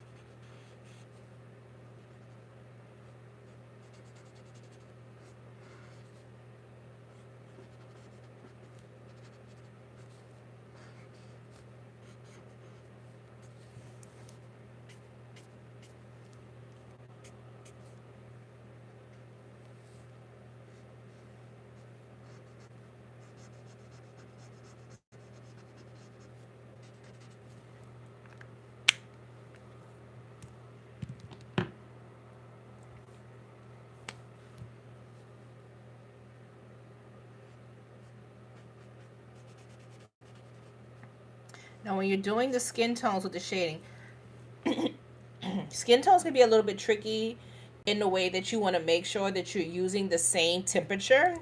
So if you're using something that is more orange, like a potato brown has a very, very warm, almost orangey base, you want to make sure that the color that you choose to shade with is in that same family. Otherwise, they're going to compete against each other. That's why swatching your skin tones is very important. If you don't swatch nothing else, swatch them skin tones. And make your own skin tone swatch sheet. And then you can arrange them. You can line them up ahead of time for what colors work the best.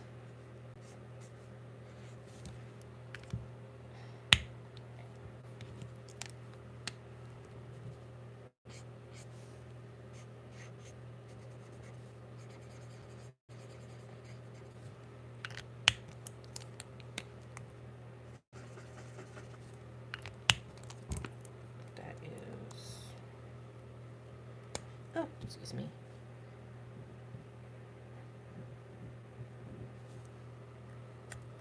That's something I'm gonna do probably when I swatch my once I swatch my skin tone.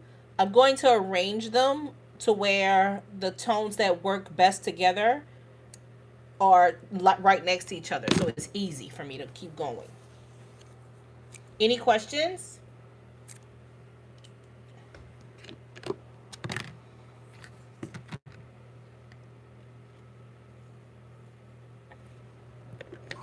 Let's see. This is peach pie. Will it let me?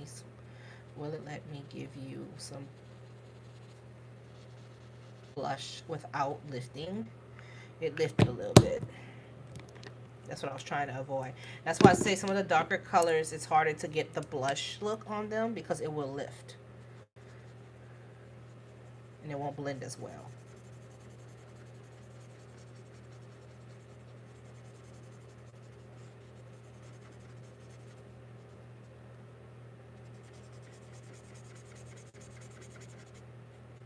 unless you put the blush down first.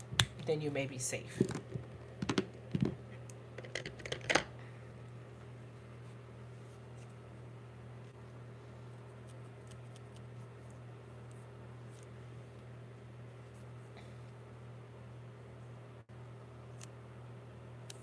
Leather. I don't have to play by ear with blue leather.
Probably could have got a color lighter than that, but it works.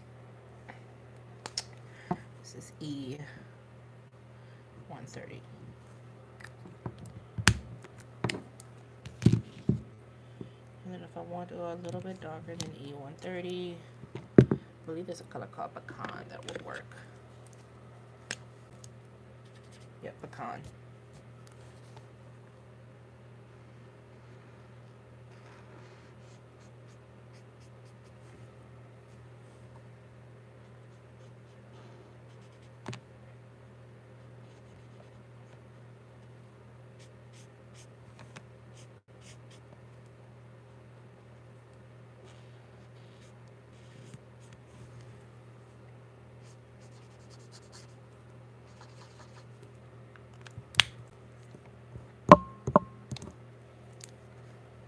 This is Pecan.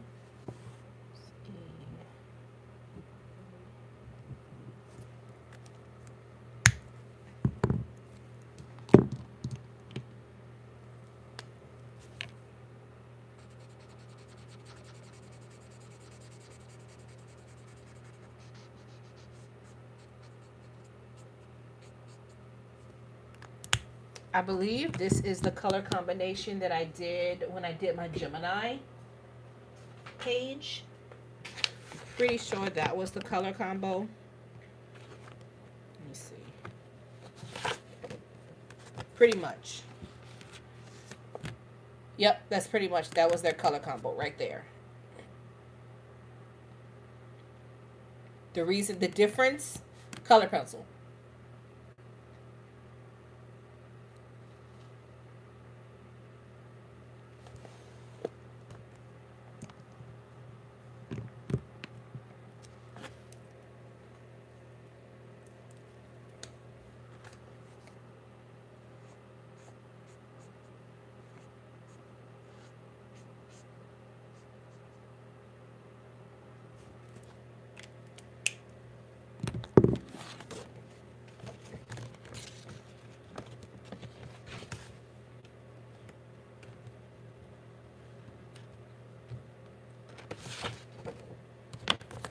And something like this was like what I use for Cancer.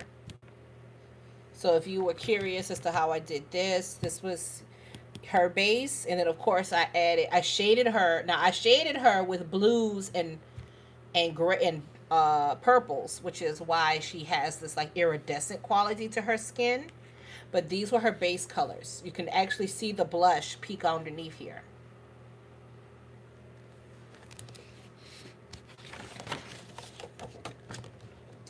I can do that in another class, or maybe it depends on how long y'all want to stay live with me. I'll be trying my hardest to keep these at just 2 hours. It depends on how long y'all want to stay on with me. Or I could make it another class within itself.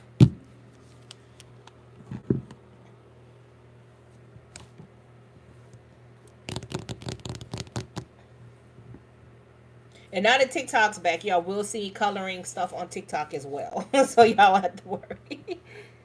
And now this is my R1.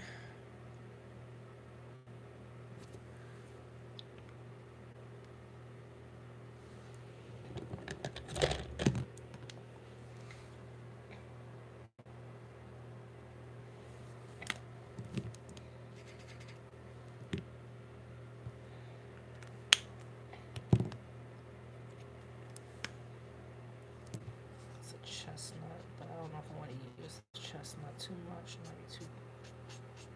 Might be darker than I want to go.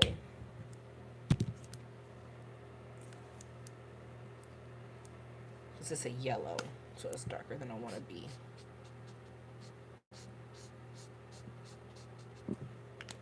But I will use it under her chin to give more definition there.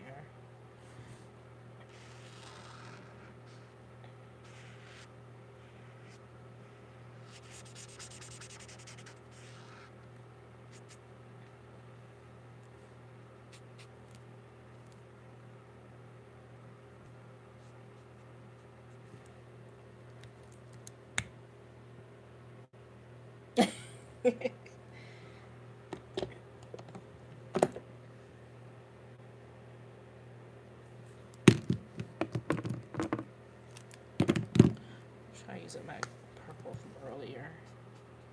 Oh yeah, perfect choice. This is what I say when it comes to doing certain skin tones. You want to experiment what you use to shade them. This is the same red that I used on the lips, and it works perfectly with her skin.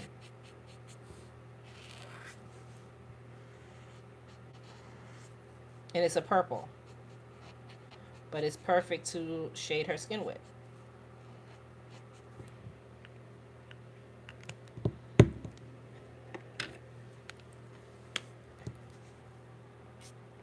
Same thing with this.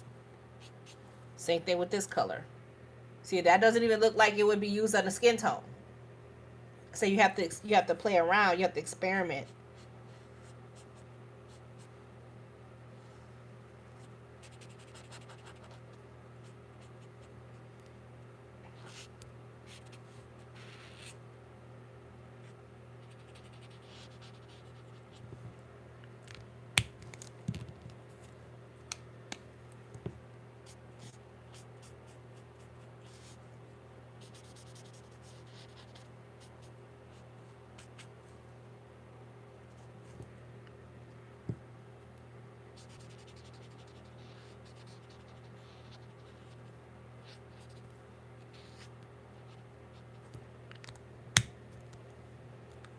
There, I can get a vivid purple to show on her.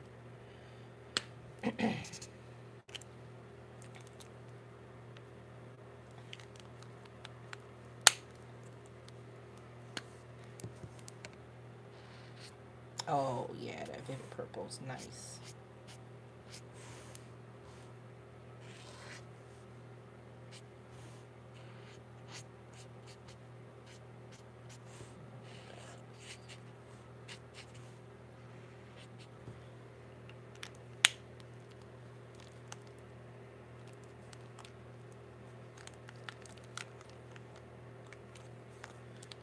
If it starts to get too red, I'll just go with the color underneath.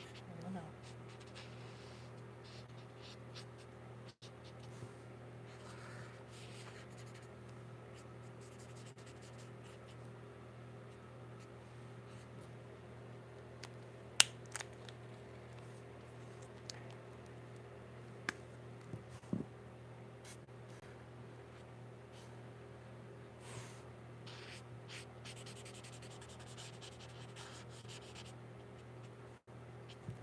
This is why that makeup brand was so wrong.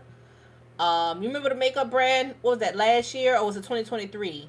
When they came out with like a foundation and it was straight black. That's why everybody was so mad.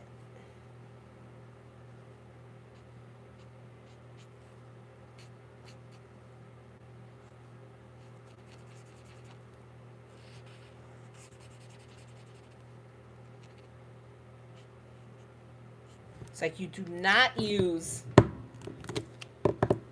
the color black to do that. Now, would y'all have known to use these colors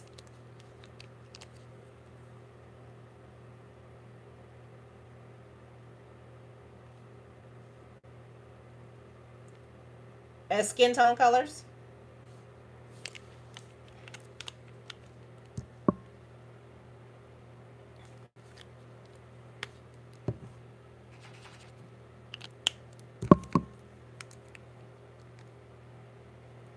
So that's why undertones are important.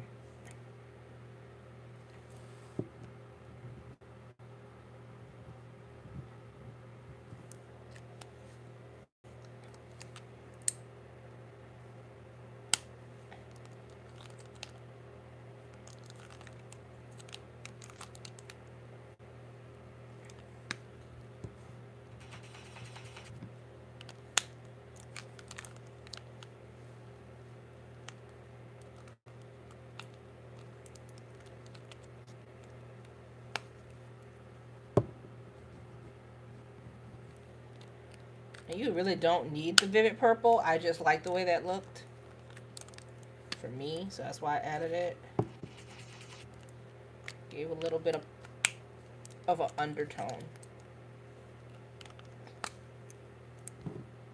It's a P, not R. P1.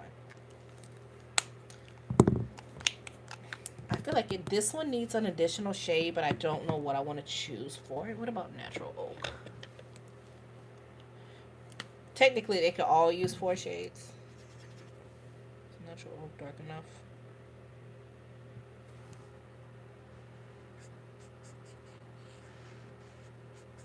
Yeah.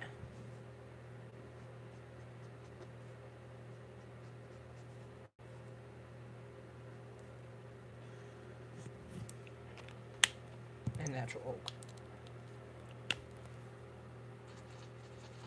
But you don't need 4 shades per thing. You can literally do it in 3 shades. I'm just being finicky.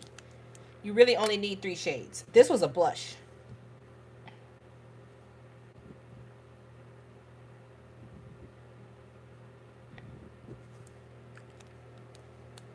Okay. So I'm gonna Can I use this buttercup yellow on anybody, or can I just put this back up?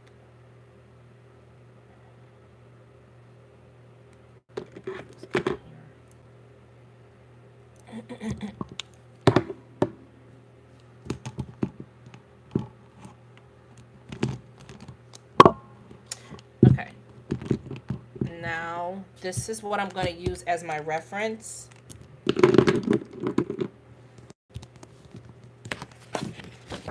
Put it up so I can see it. Oh, by the way, when y'all get coloring books from me, they should always come with like this cardstock to protect it. Keep the cardstock. It is a very good page protector. Don't throw it away. It's very, very good at protecting your coloring page or anything underneath.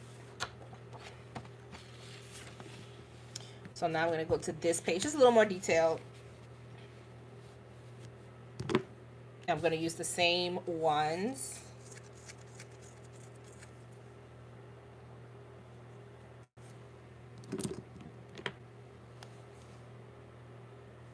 I already know this is a dead marker, but I'm still going to try to use it so I can match what I already have down. Excuse me, my throat is fighting me. And I'll get a little more detail with these and about my color pencils from one of them.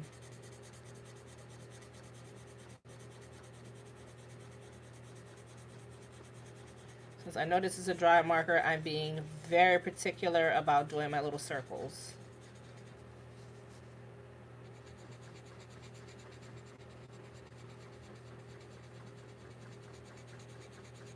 The first one is to help you figure out what your skin shades are. This one, this you can really, really practice your blending and your shading on this one. So on that other one, I don't want y'all to get boggled down on the way the girls are looking. That is just for your shading. And once you're picking of your colors. Because picking the colors is half the battle.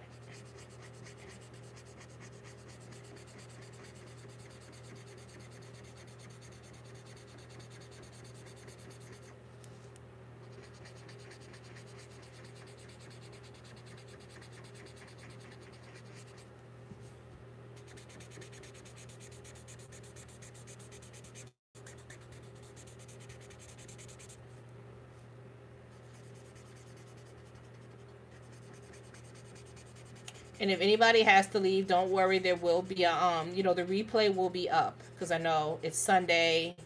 People got places to go tomorrow.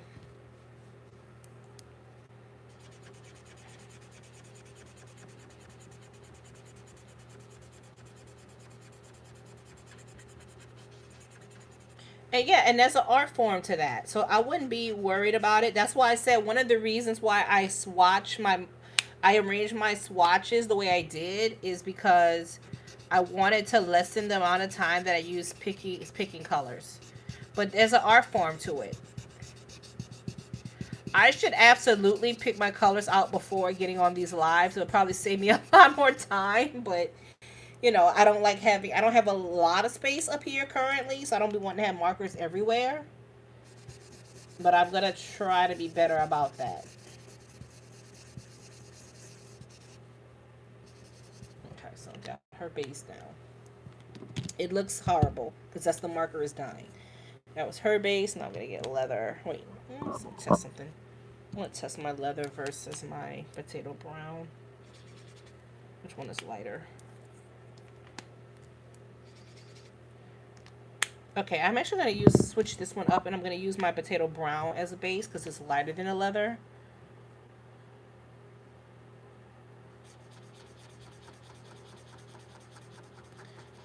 And like I said before, this is just my way of coloring. Everybody has their own method.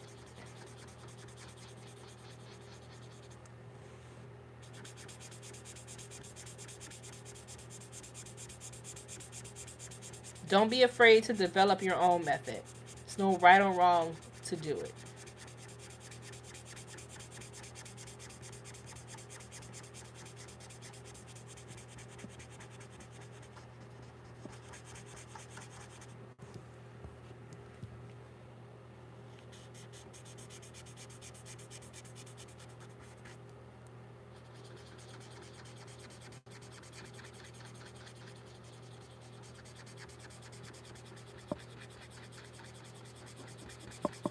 Okay, this is taking forever. It's taking forever, excuse me. Thank you.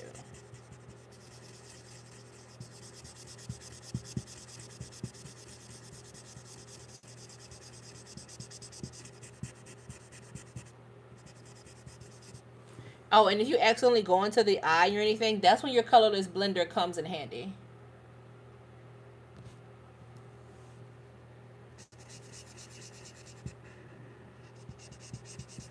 Oh, you're in school?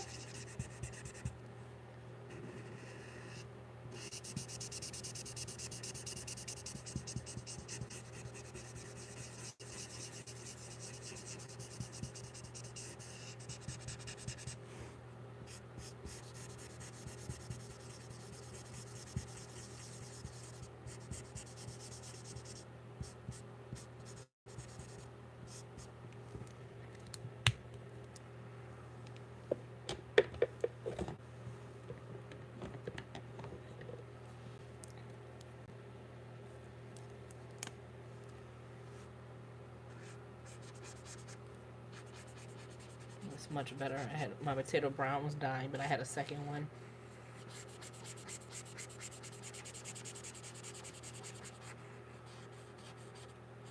You see potato brown, it's like it literally looks like the color of a potato skin. So they know how to name some of them. Oh, yay! Fingers crossed.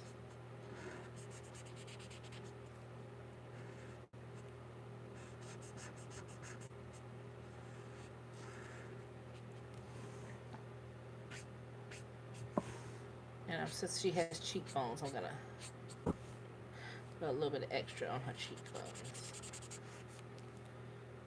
Her mouth.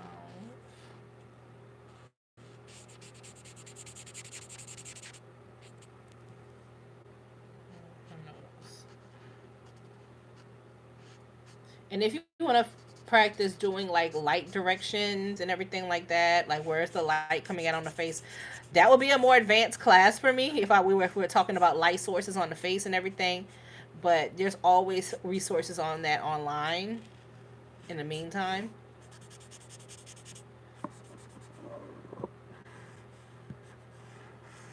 Or I may just do a video on it in the future. I go back and forth.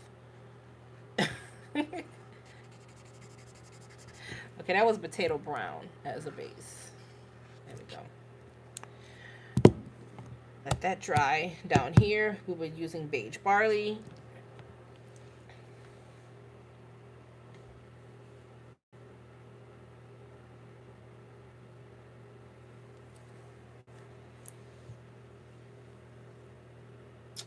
If you overline the lips, you can lift the color with your colorless blender and then use the color once it dries, go over it again with the color you used on the rest of the skin. If not, an easy but a surefire way to do it is with color pencils. They're the ultimate like corrector.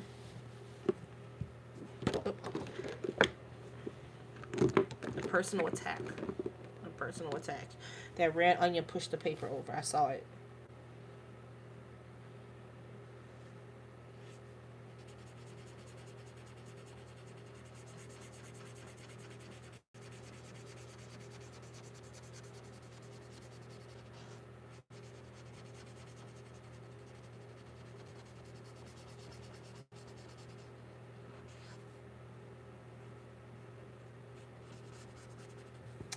Like, I overlined and it got into her eye.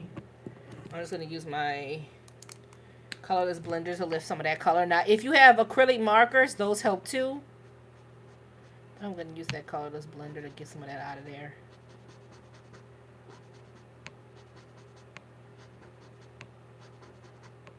See, now it's back to these. It's not going to ever be pure white again, but it's much better.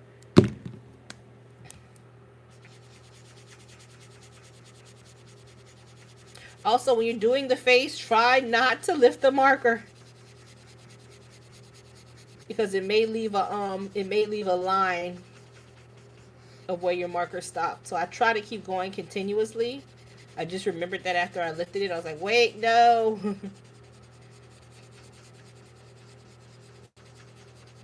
I try to as much as possible to go if I can, because sometimes you're drawing a bigger face, you're gonna lift your marker. But if I can, I try not to.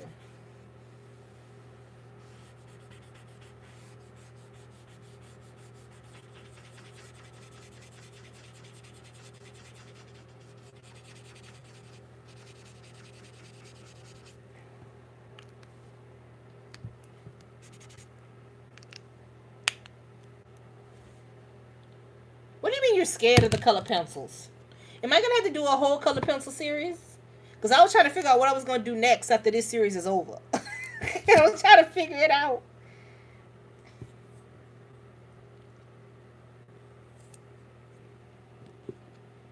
Because next week is our last class for this series. And I was like, well, what am I gonna do next?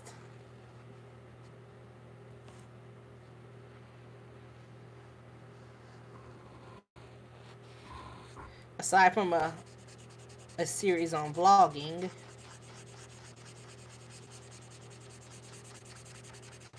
where I talk about the other things concerning the artist.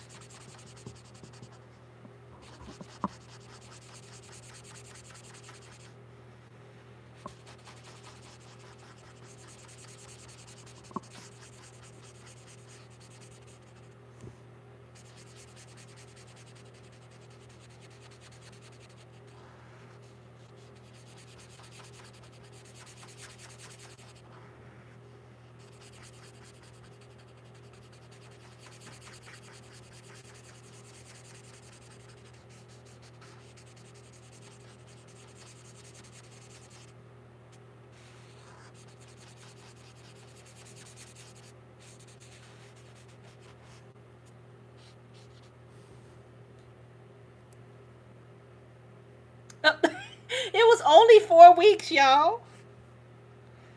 Did y'all not see the syllabus was only 4 weeks?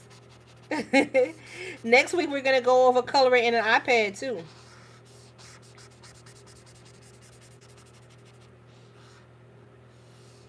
But y'all know I'm gonna always be posting videos on different things. That's why you subscribe to me. And I'm always gonna continue to do lives.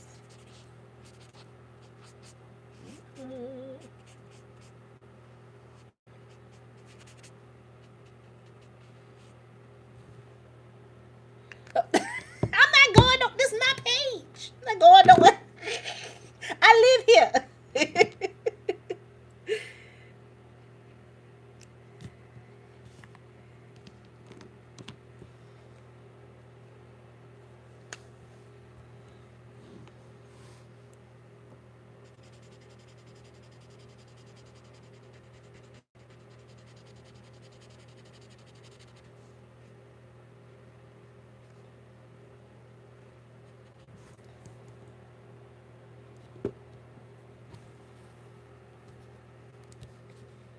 No, I want to continue with my weekly lives, but like I said, didn't necessarily think it was going to be like following up on classes, but we'll see.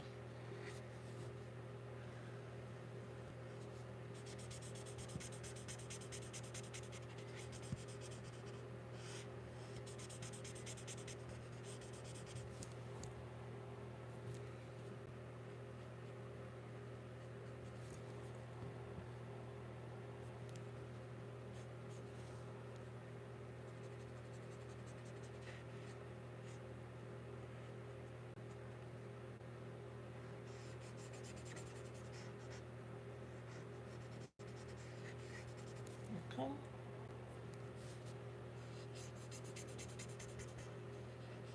But I will be here every week. And don't forget I got a goal to like I'm trying to hit a certain number of subscribers over here. I would love to hit 5,000. Right now I'm at 2,000, which I'm thankful for every subscriber.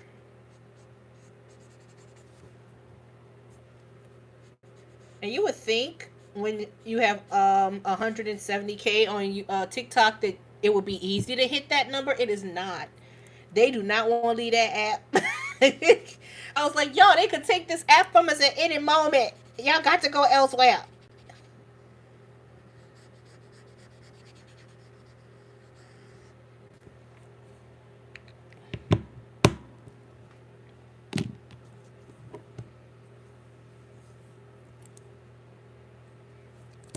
See how much ease, how quicker this is going because I'm following the sheet that I made earlier. This is y'all should, you know what y'all should do? Y'all should print out more than one of these and make one of them look like pop art, like the Marilyn Monroe one. Y'all should do that. I might have to do that for a thing. Y'all should do that. Yes, I'm saying y'all, not me, y'all. What was her second skin tone? It's Y4.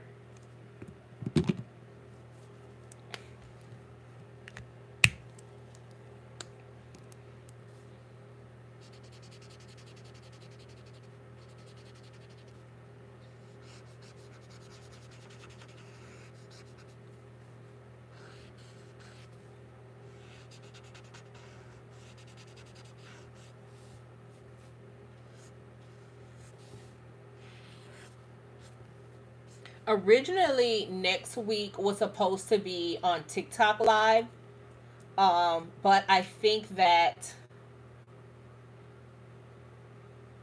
I may end up doing a live here, and then we once this live is over, we all go over to TikTok, and I'll have the boxes open for anybody who wants to come up and talk or color.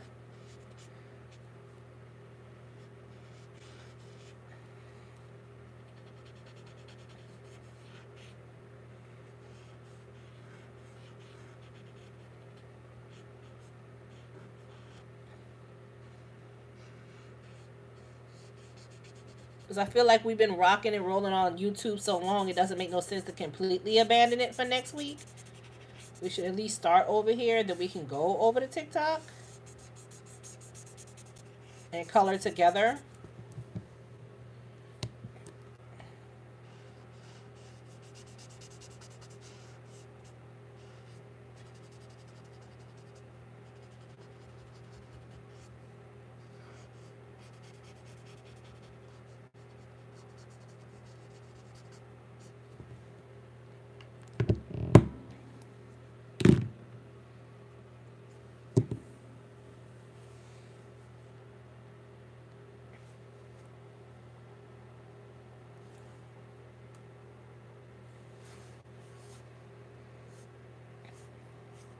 And luckily for me, I don't have as much tech issues on wait, knock on wood. Let me not say that because that mall cookie here.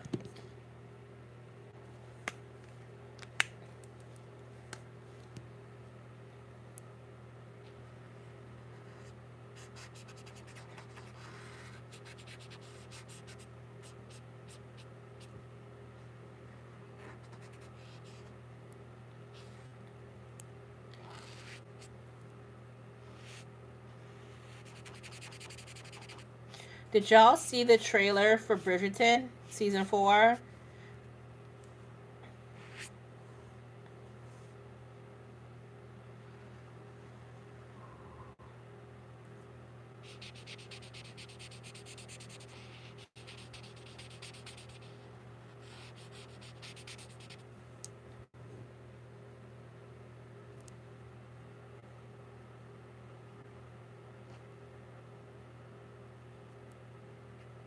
Yeah, they have. It's gone all around on TikTok. There's a trailer for season 4. It looks really nice. You know, I'm tuned into all things Bridgerton because I have a Bridgerton inspired coloring book coming out. Originally, it was supposed to be out this month, but it's taking the time it wants to take. I just got finished drawing a scene with my queen. She's gorgeous. I was like, oh my gosh, she's so pretty. I can't wait to color her. It's all animals too.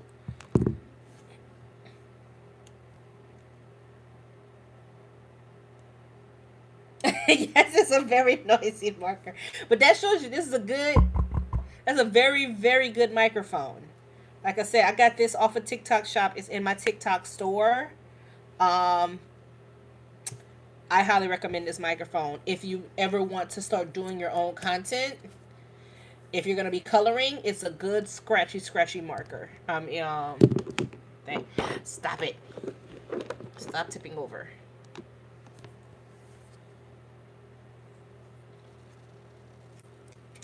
What was my next color on you? It was E240.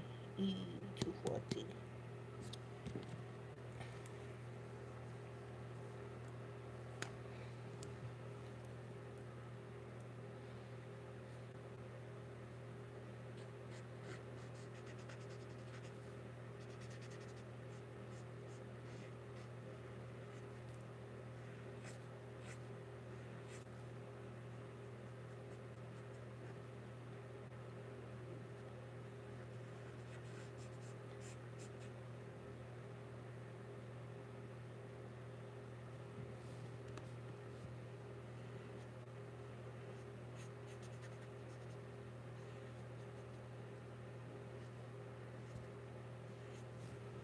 Remember I said you get like lines in it and you want it to be smoother, you just take the color that's underneath and go over where the two colors meet, and it's gonna blend it and it's not gonna be as harsh.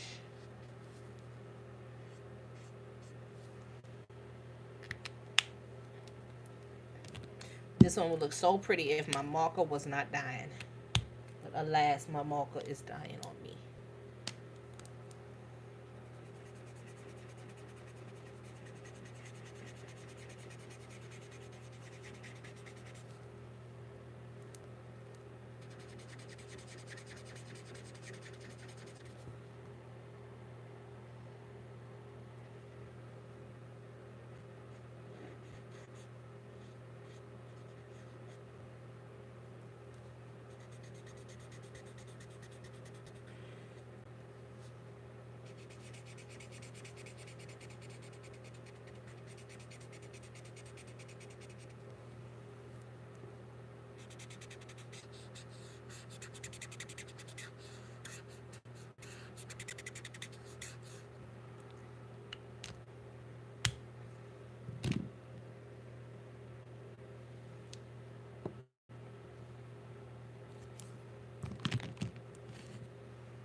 What was your salmon?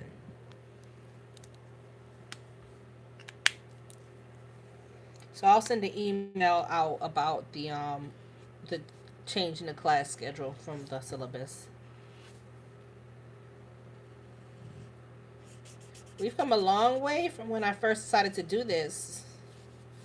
All because of a little trend started by Dr. Barlow. And I don't know if y'all seen all the stuff going on in regards to that trend, but I don't really. I'm no longer. I don't really associate myself with anything now. It's just I'm just Jonquel, and I'm teaching y'all how to color.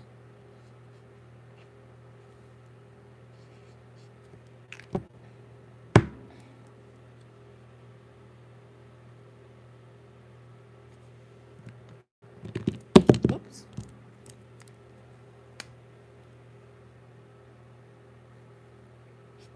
Oh, I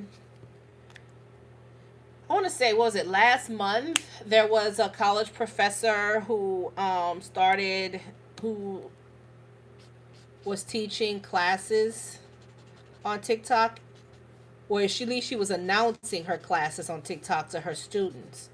And somehow it went viral, and a whole bunch of students went and signed up for her class.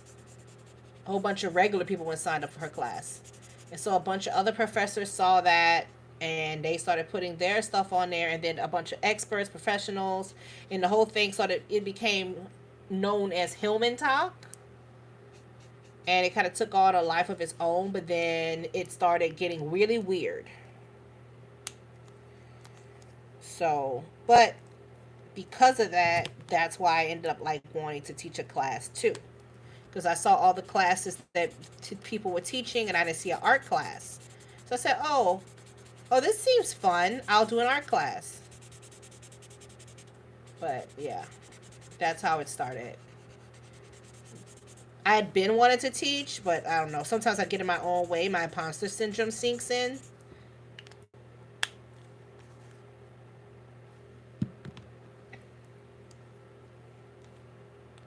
But it was the swift kick that I needed. And I'm gonna give her cheeks.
What do you mean? It's, my nail. My nail just came off. The disrespect. Put that back on at the class. Okay. These two are somewhat done. Did I do your dark purple? Yes, I did.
Oops. I accidentally got in her eye.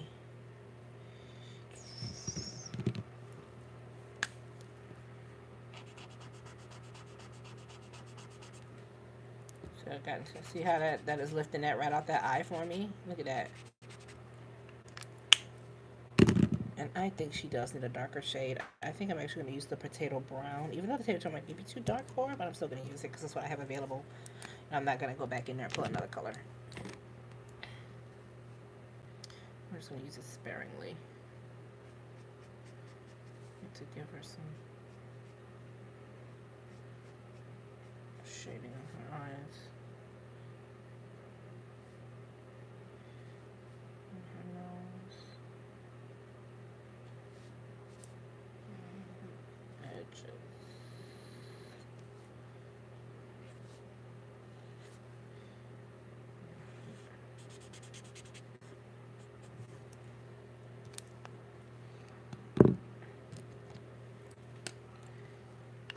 Did I use underneath to blend that out?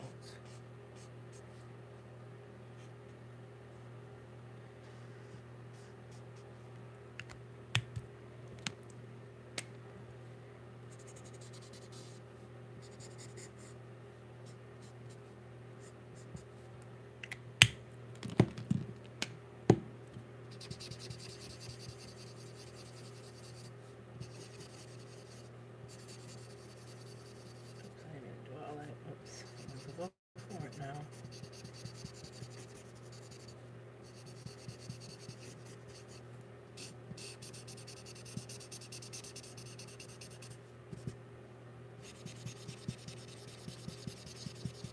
The dead marker gets me every time.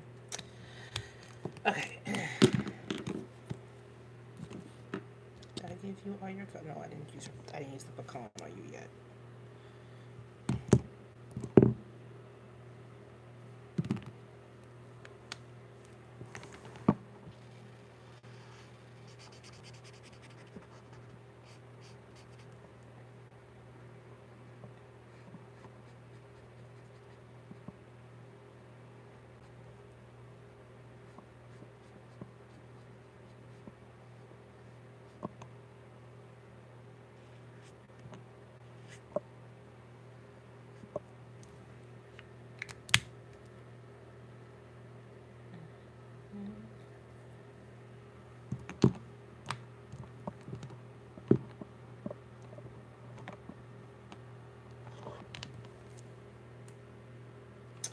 Oh, mainly cats,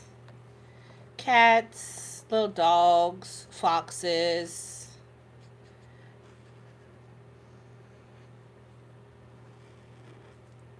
roosters. It's a bunch of different dogs. There's a lot of cats though.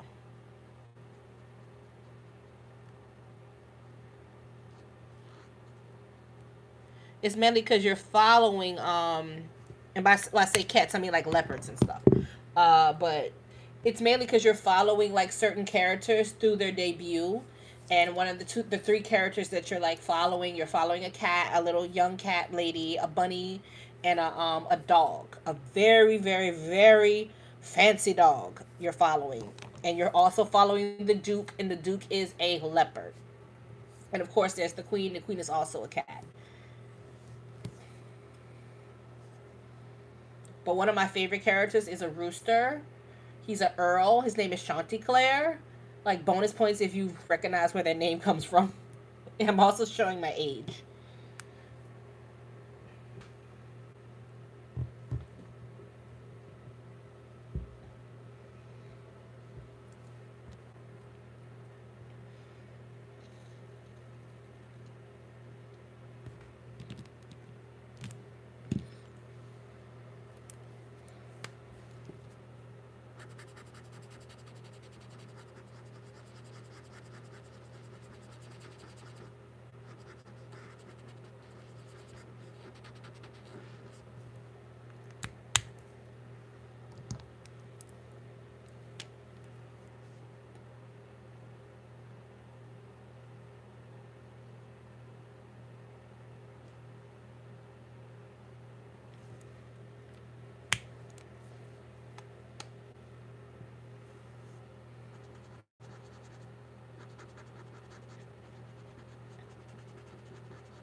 And of course, they're in my drawing style, so they're a little more detailed than some of the other books.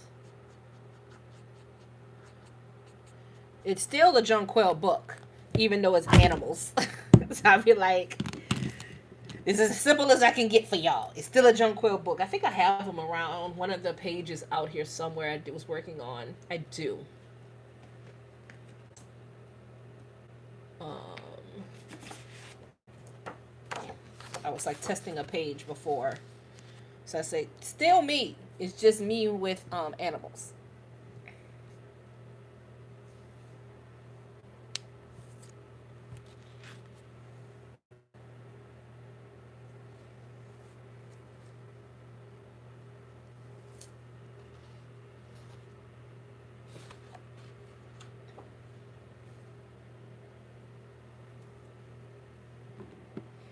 And you, I think I'm gonna go with what we were working on earlier. Instead of the blip.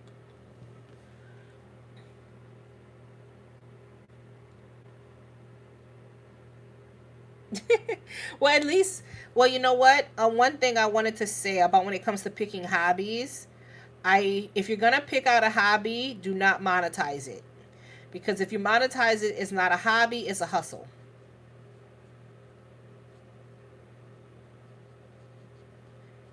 And the purpose of your hobby is to relax you. And if you're stressed out about it, it's not a hobby anymore. I mean, granted, yes, there's going to be a level of stress, especially if you decide, oh, knitting is going to be my hobby. It's going to be a level of stress because you're going to learn to knit. But I don't want you to be like, okay, this is my new hobby, and in 2 weeks from now, you're attending a power brunch on how to start an LLC for crocheting. Like that's not a hobby, you know. You know, I don't want to see treats by Trinica. I don't want to see that. That's not a hobby no more. Knitwear by Keisha. I don't want to see it. You know, it's a hobby.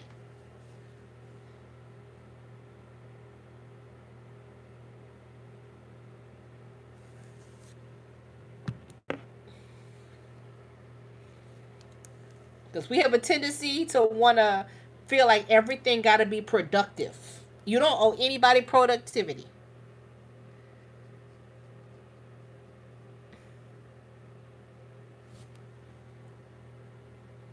I don't. What would you say? How soon before we?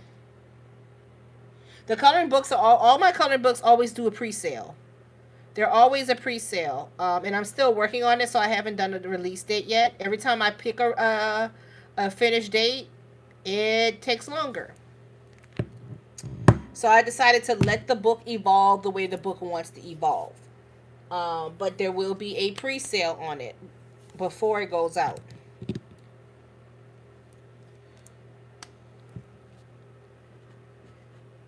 And it worked out for me because now that the Bridgerton trailer is out, I saw, oh, they got masks on. We got to add some masquerade scenes, so.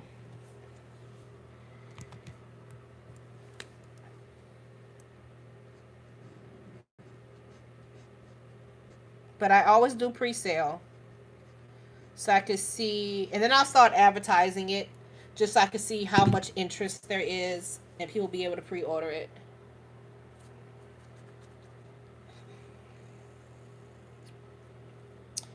I think I might start the pre-sale before the book is. We'll see.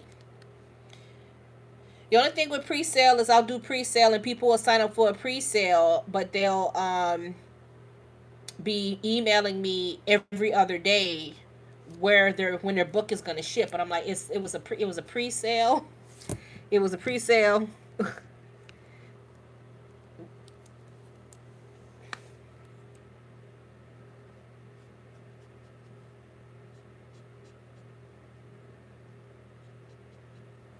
You know how when a celebrity um, sells tickets to a concert, you buy the tickets and then you wait for your concert date. That's how it works. I include my own version of Queen Charlotte, but there is a queen. There is a queen, and she's very beautiful. It's not based on, it's inspired by Bridgerton, but there's no character to be like, oh, this character is this person, this character is this person. It's just set in the Regency era because I love the fashion that era and I love the way Shonda Rhimes brought it to life. Um, and in my base, I'm a fashion illustrator, and that includes historical fashion too. So it was a lot of fun. And part of the reason why it takes so long is because I'm putting them in clothing from that era. So it's a lot of research to make sure, wait a minute, is this actually the clothing of that era?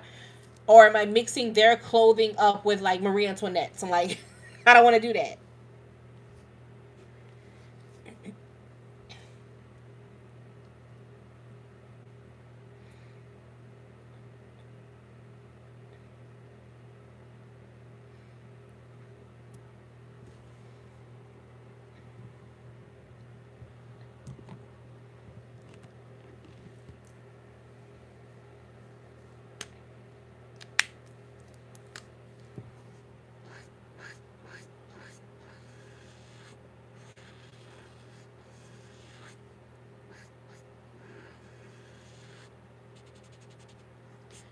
All right, and I'm not gonna do this whole thing.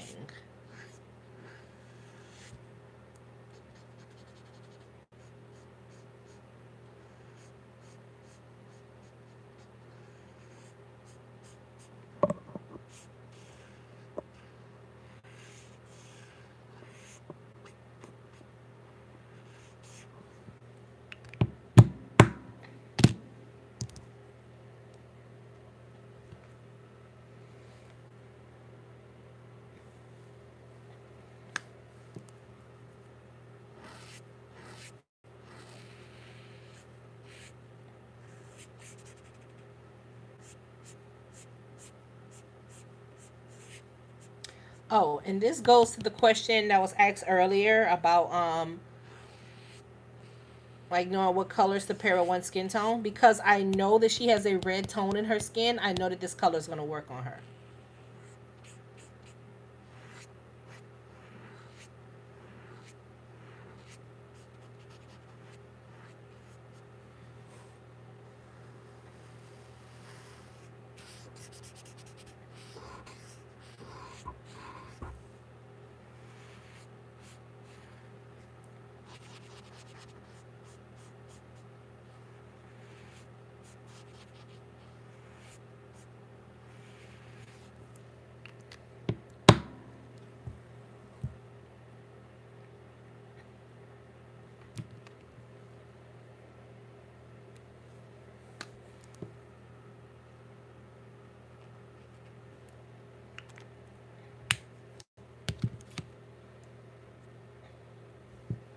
I'm gonna grab my black for her.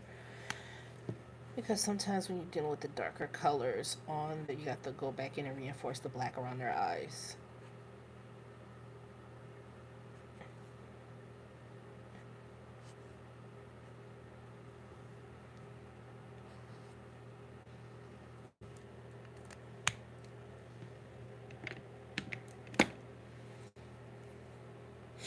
Okay, so pick a character, one, two, three, or four that you want me to do the color pencils with. Y'all do that. I'll be right back. I have to run to the restroom.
This one, number three.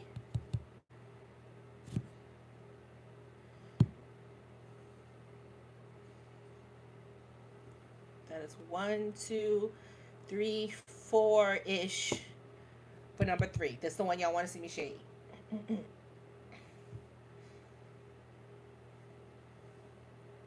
Okay.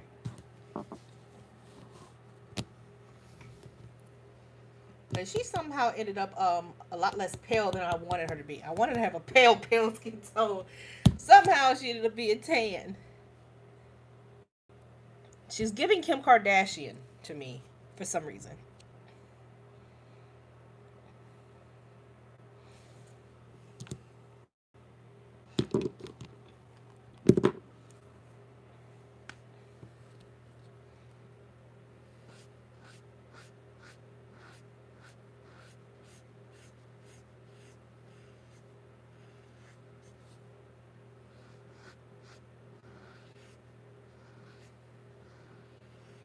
I really do wish that they gave us music on this app. Like, come on, YouTube. Give us the music. Let us do, let us go live with the music.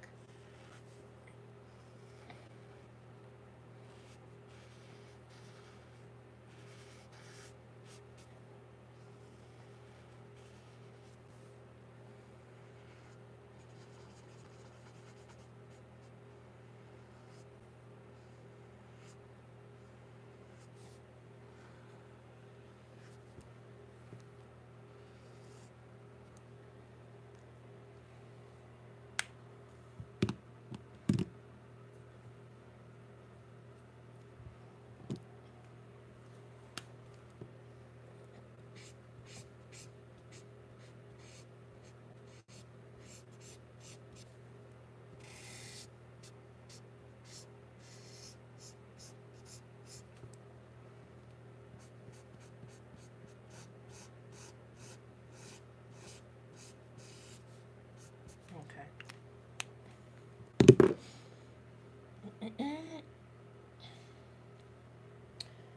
Where'd I put my color pencils at? What's some tucked all that? Don't know where I put them. I forgot I got these headphones on. I almost took my head off.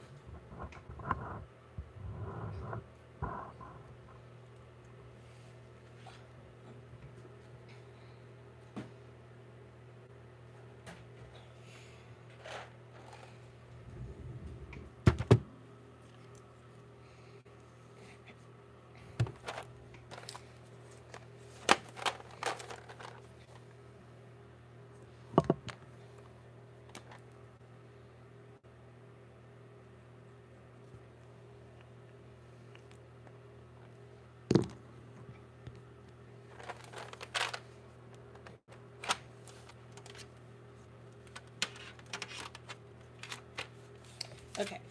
These are my handy dandy Prismacolor markers. Not these are not markers. These are color pencils.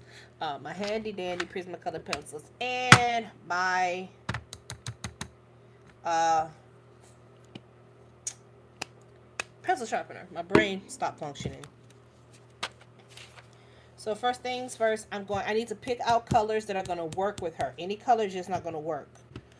So I gotta pick out colors that work with her. So I know that this brown, it's a burnt ochre. This brown is gonna work. So I'm gonna pull that out. I want a good pink. This pink is gonna be pretty on her. What else do I need for her? I have that brown. I'm gonna need a brown that's probably a little bit darker too. With that darker brown right there. Do I need any oranges for her? That's a good color. That's a good color for her. And then once I pick out the colors that I'm also gonna pick this one out too. Once I pick out the colors that go with her skin tone, the colors of skin tone, I need other colors to darken her or deepen her with that are because I don't want to use black. There are some cases where I will use black, especially if it's like a deeper skin tone. I will use it, but I need to be able to shade her out more, and don't want to necessarily use black for that. So there's certain colors that are my go-to colors that I always use. One of them is an indigo blue. I almost always use indigo blue. I will almost always use a violet. And for this tone, I may end up using this purple too.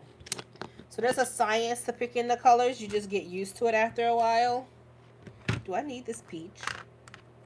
She's peach, so I think I do need a peach. Yeah, I will probably end up needing a peach. And then I have my handy, if it'll come out without fighting me, little extender. So if you don't remember nothing else, these two markers are like my go-to. These two markers, these are not markers, okay, these are color pencils. Are like my go-to. The indigo blue, and I forget what color this is. I want to say it's a violet. I have a bigger version. No, I do not. I have been using the hell out of these colors. Jesus. It's a violet. I use them in almost every single character. I'm gonna have to go to Hobby Lobby or Michael's to see if I can find like another violet. I didn't use my violet to death.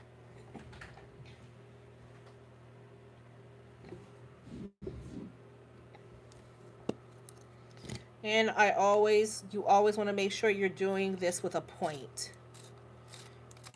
Color pencils blend better at a point.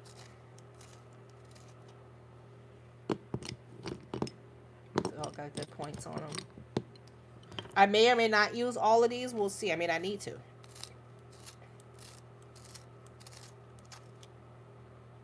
This color right here, this yellow orange, I use this on darker skin all the time. It's such a good color for them.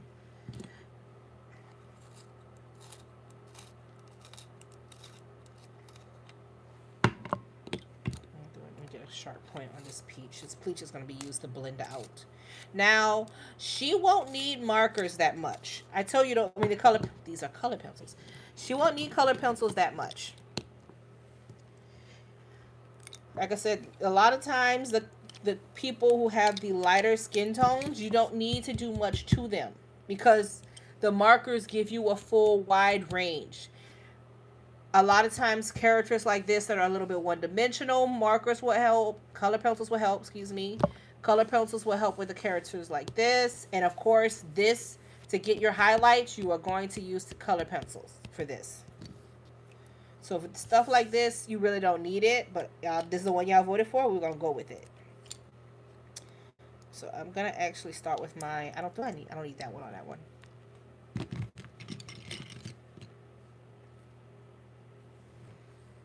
And use my brown because I'm gonna start giving her some darker tones. And this might not. I'm sort of gonna bring her to life. Yep, I actually do need my extender. It hurts my hand. I do need to use my extender. When they start to get down, get yourself an extender. Do not work with them when they're small because you'll get carpal tunnel.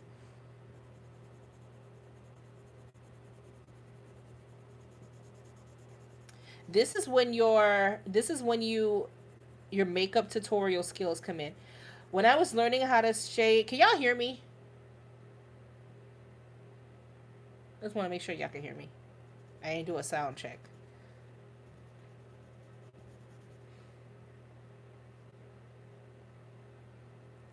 Yes? Okay. When I was learning how to shade people's faces, I watched a lot of makeup tutorials. Like a lot on YouTube.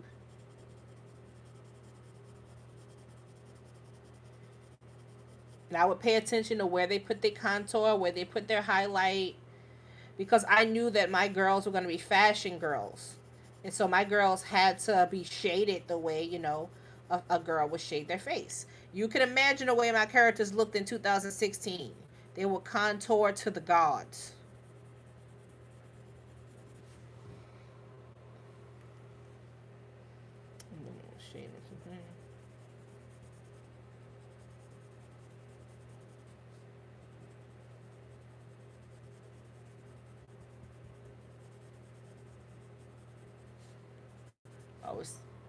I don't know if people know that when you're learning how to shade, makeup tutorials help.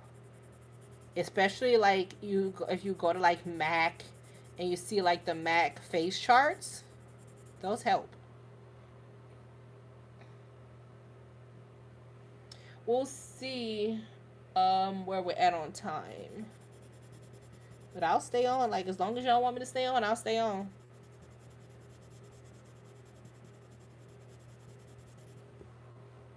I said she won't need much.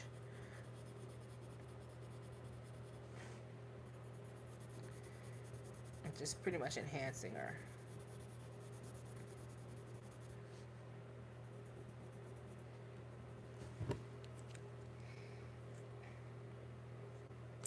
But I was like, since I'm doing her, should I have given her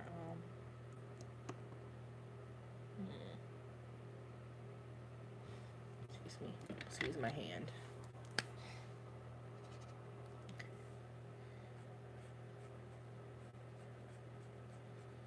I'm gonna give her a little bit of eyeshadow.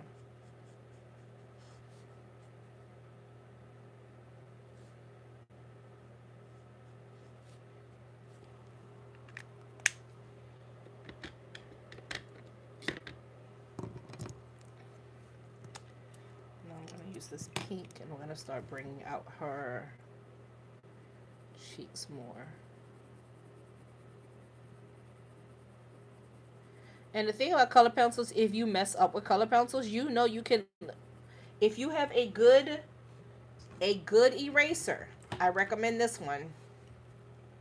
You might have to go to the you definitely, this is called a paper mate. It's tough stuff. Stick this eraser and you can sharpen this to a point. This can lift this color pencil. If I mess up, I can lift the color pencil back up.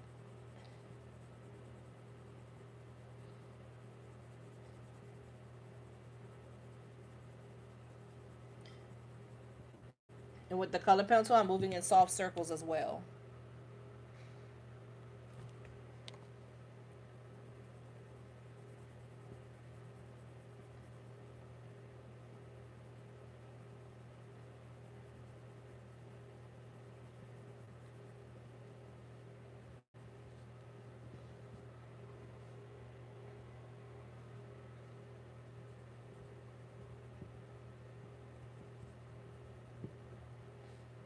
A little bit of pink on her nose.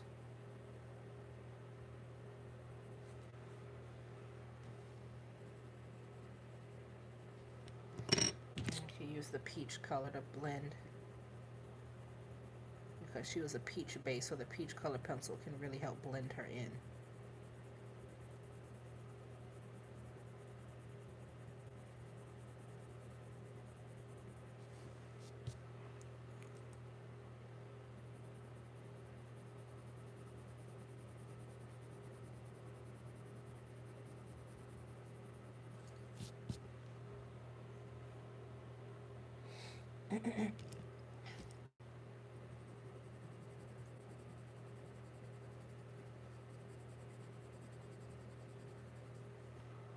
In some cases, you can blend it a little bit with your finger. I'm wearing nails, so it makes it harder to do, but you can blend it with your finger in some places. Or a Q-tip. Alright, use the finger. Haha. Everything happens for a reason. That finger, they knew I was going to need a finger.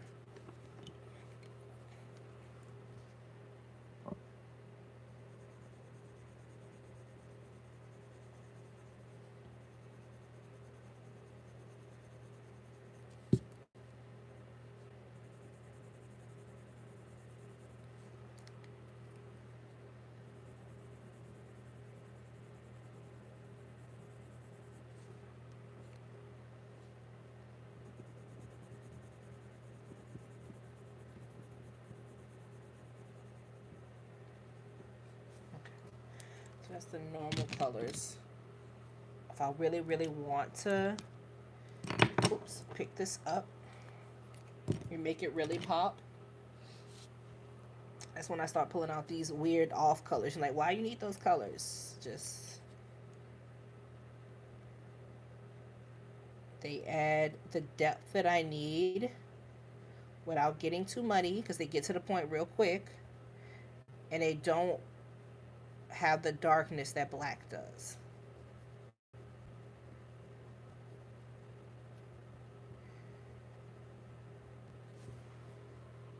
Not too much because you don't want it to be like, that's purple. I'm going very, very light.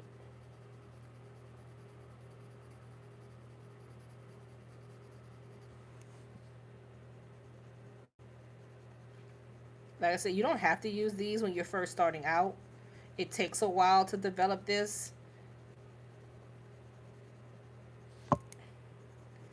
I did a media color pencil paintings before I discovered how to use these colors properly.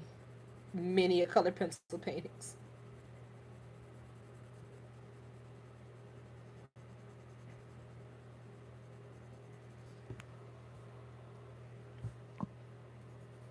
And it's real, real subtle.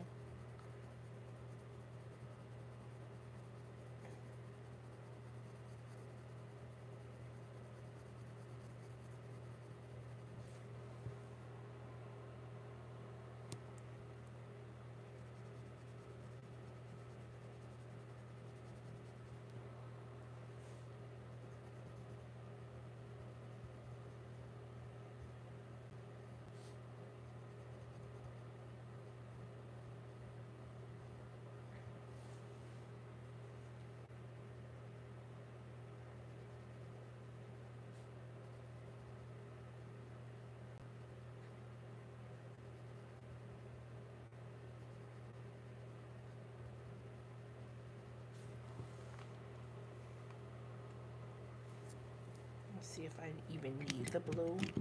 Oops, stop running from me.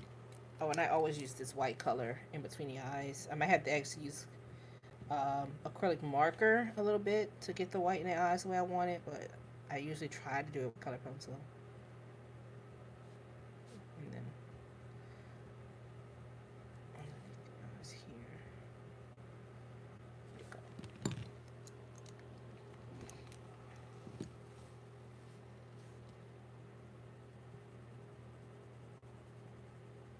Oh, so in color pencil is really, really good for doing makeup. It's really good for doing makeup. If you're, if you're worried about doing the makeup on your character with the markers, imagine doing your eyeshadow using color pencil. You have way more control.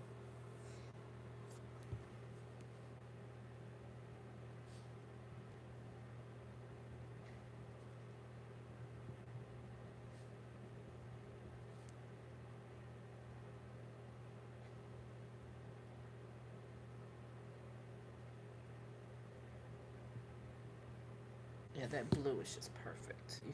It's very, very subtle. Notice, and I'm not pressing hard. I'm not pressing hard. I'm going very lightly because if I press hard, oops, one, you would break the pencil, but two, you would see that harsh line. I'm not pressing hard. I'm going very softly. Let me put a point back on that. Your color pencils should be layered. You should not be going in there trying to murder the paper. You have to layer them.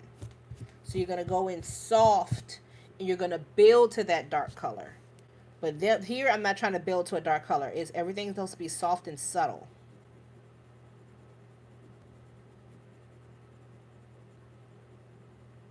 Minimum pressure.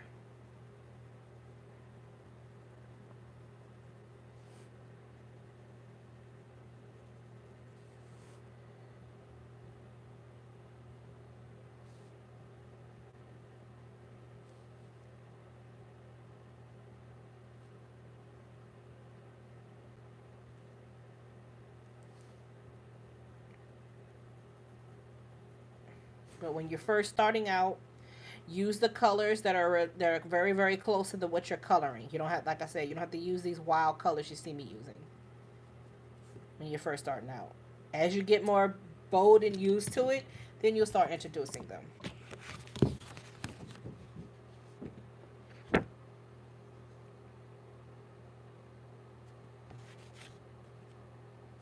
And if I want to get you, move. I don't need you no more.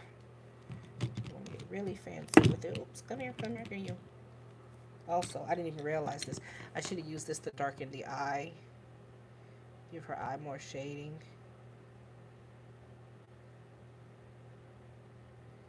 So we have some definition in her eye as well.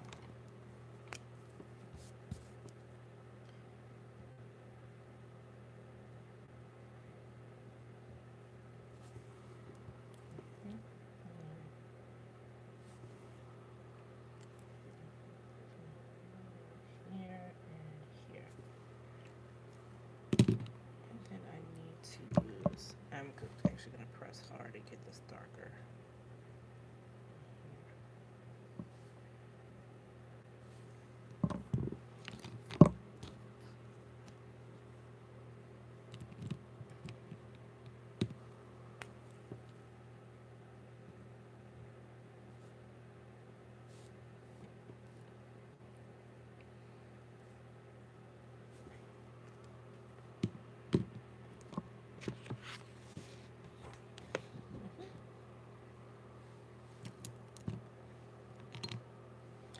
It just adds a little more definition to her face.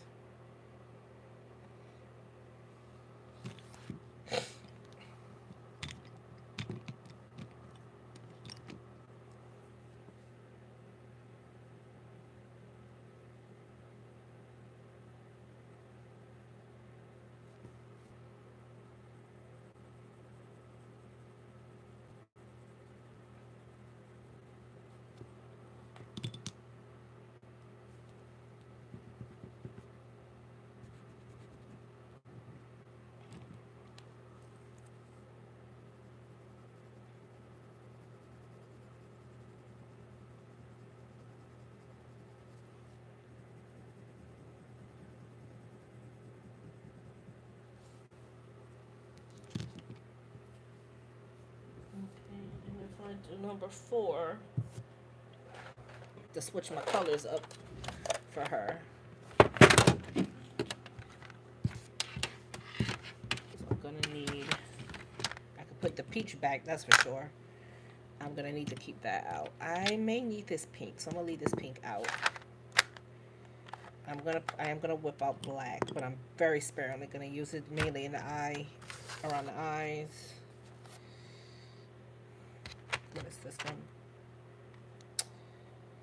I may need the blue violet, so I'm gonna whip out the blue violet. This is what I came here for. This. Actually, I'm gonna put this pink back. I don't need this pink. This is the pink I need. That processed red and this mulberry. I won't need this color, so I can put this back. This is usually for paler skin tones. Okay, I think I'm good to go with that. Do I need you? I may need you.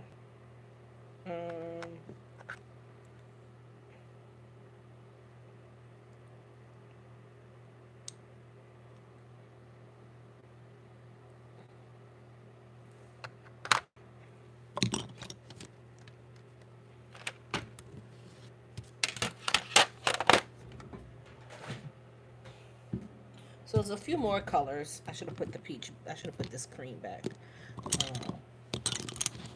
A few more colors needed. Notice I got the color of her hair, because I'm going to pull that color into her. I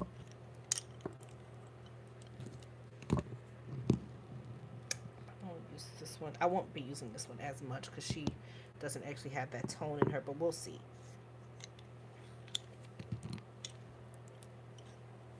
So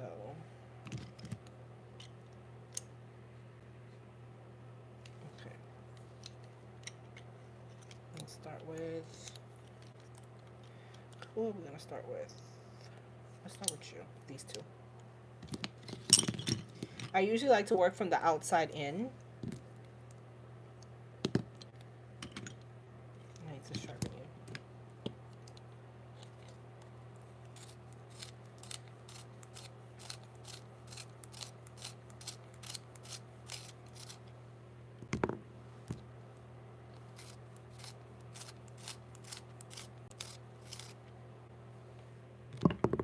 In your case, I may work a different route. So my purpose with her is to bring her, she's the dark tones are already there, so I don't need to use a lot of dark tones on her.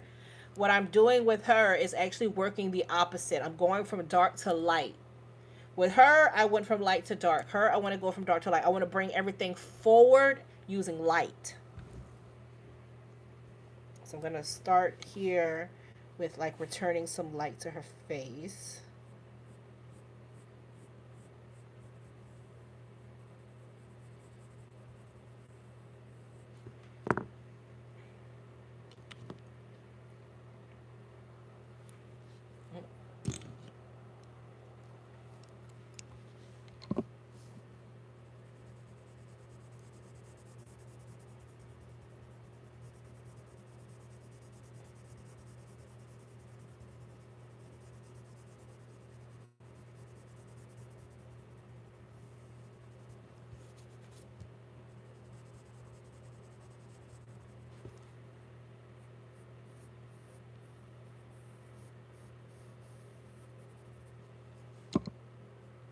And I'm pretending that the light is coming from over here.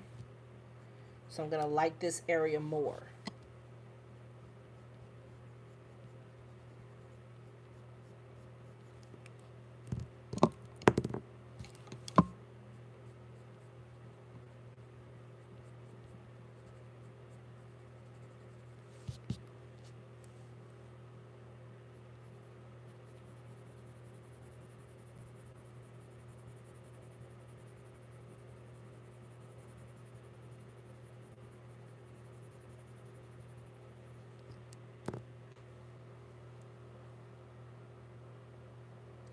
I had put that purple up. I probably should have kept that purple out. I think that purple would have worked just fine.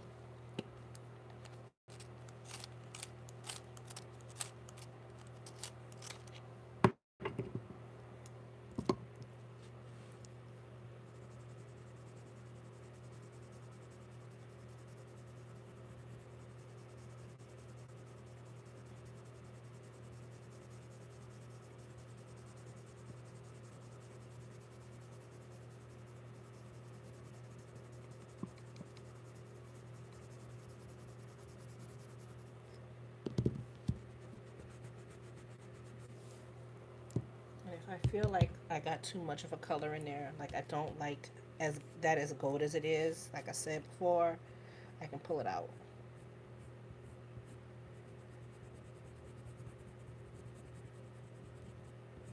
Sometimes you just push and pull. It's push and it's pull. Don't like something, take it out.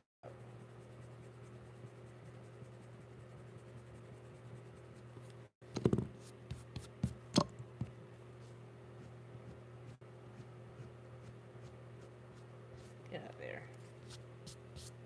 I don't need you. Out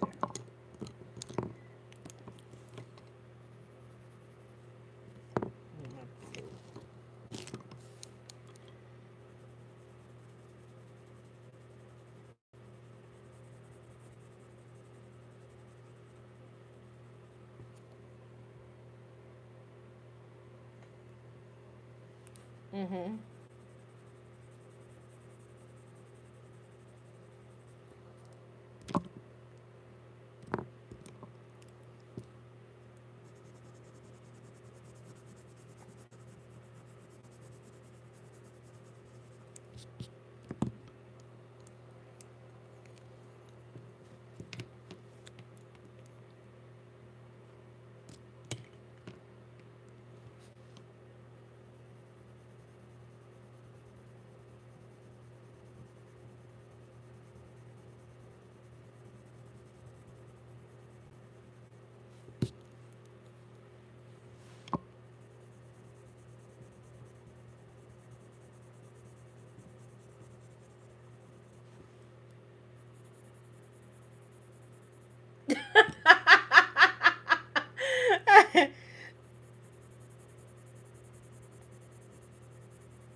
We say a hoo has some. I haven't tried them yet.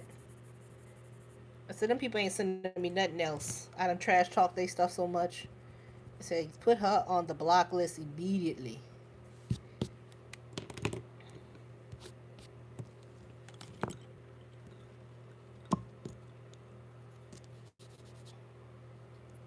I may end up changing her lipstick color because it's fighting me with this, and I feel like she would have more of a plum on.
lighten the area underneath her eyes because I need to bring her eyes out more.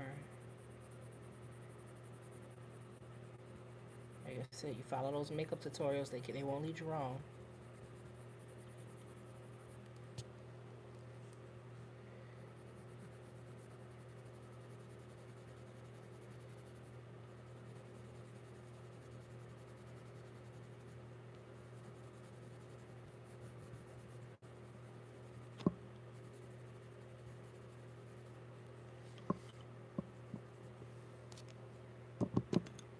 Move these so they don't have to keep hitting the mic. Move, move.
If you're ordering them, make sure you order yourself a good sharpener.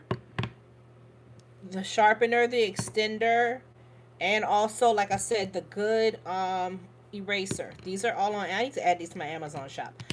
These are all on Amazon.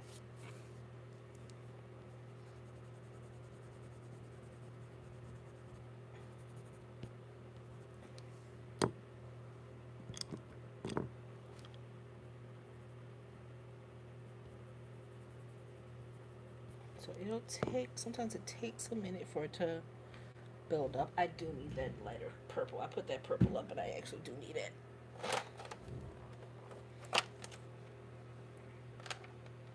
I was mistaken. That cool purple is needed.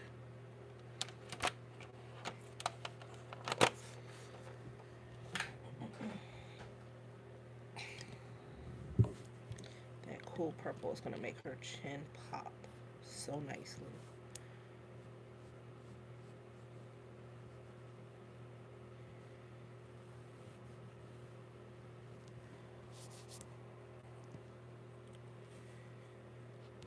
I need to put her cheekbones back in because I accidentally got them, knocked them out. I'm going to use my, I need to go to do that. I already need the cheekbones back.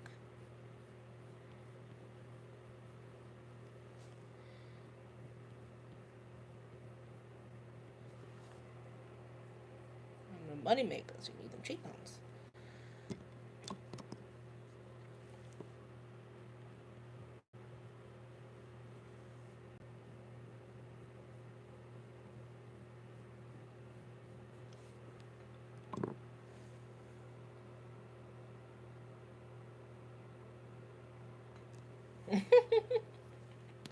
Yes, please order the correct sharpener, y'all.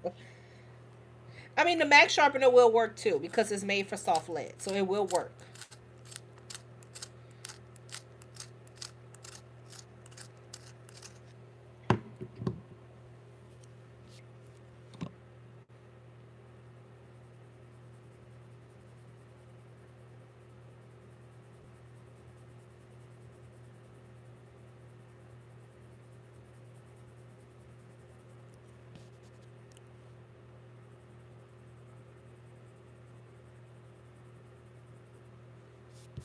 And it's gonna take practice. I don't want to hear y'all crying in my email talking about it don't look right. It's gonna take practice. It took a while for me to be able to get it.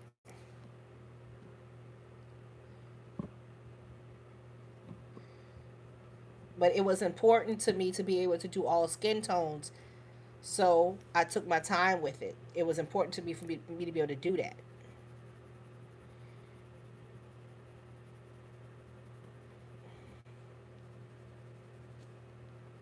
So I'm a black woman who's a black artist. I have to be able to do every shade of black. It's not negotiable. And it's not that it's harder, it just takes a little bit more nuance. Once it's muscle memory, it's easier. Now, when it comes to, and also when it comes to these deeper skin tones, when I want to do makeup, and I don't, you can use the color pencils to do your makeup. Another thing you can do is you can use your acrylic markers too.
Give me 1 second.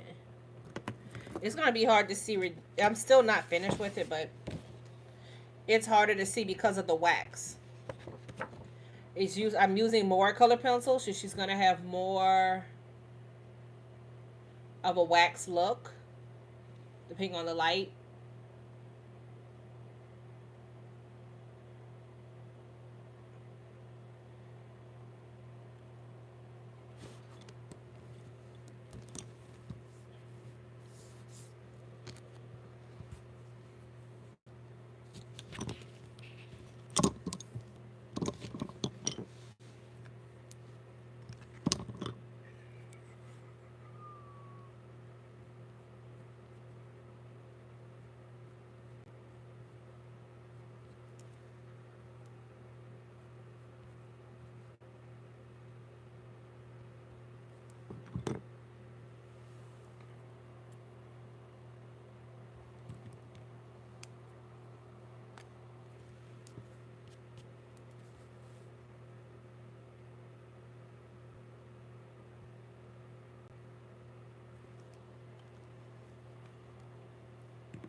Y'all haven't learned to trust me yet.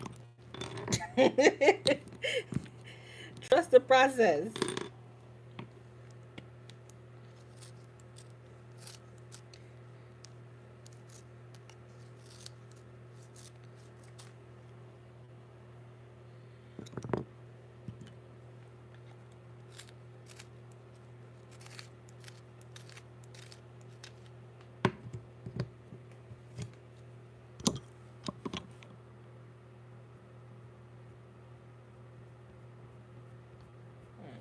I'm gonna change her eyebrow color while I'm at it. I can't see her eyebrows as much as I want to, so I'm gonna change her eyebrow color.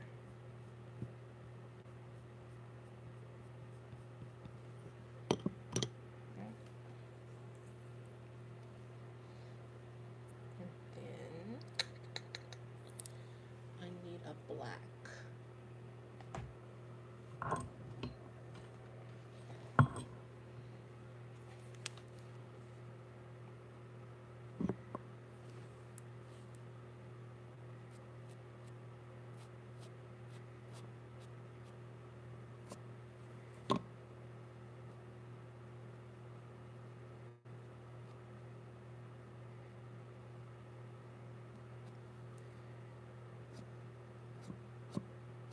Probably should use a different pencil than that. Where's my black? I should use my black marker, color pencil. Do her lashes. That one was not on my brush tip. It was a blunt tip. That's why I did that. Oops. Oh, thank you.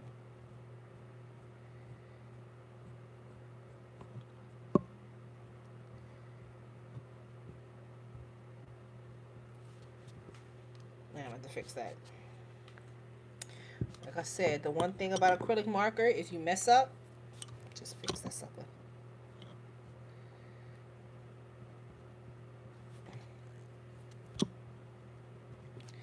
Erase the color pencil.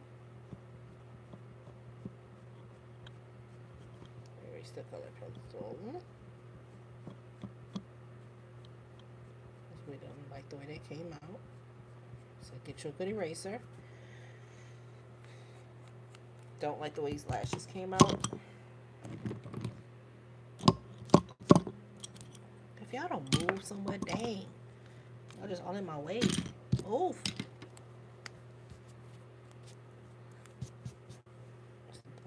Black is dried enough for the most part. Are you dry? Yeah. What's that? Look at that.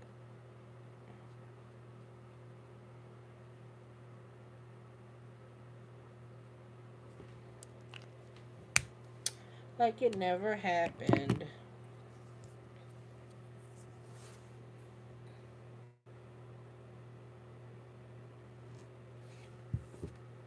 I told y'all I could lighten it up. That's what I always tell people when it comes to coloring. If you have some acrylic markers and you have color pencils, you don't have to be as afraid of something. And I mean, you really shouldn't be, because you can all, I mean, it's a coloring page. But if you have color pencils and acrylic marker, you can pretty much fix anything or turn it into something else and make it work.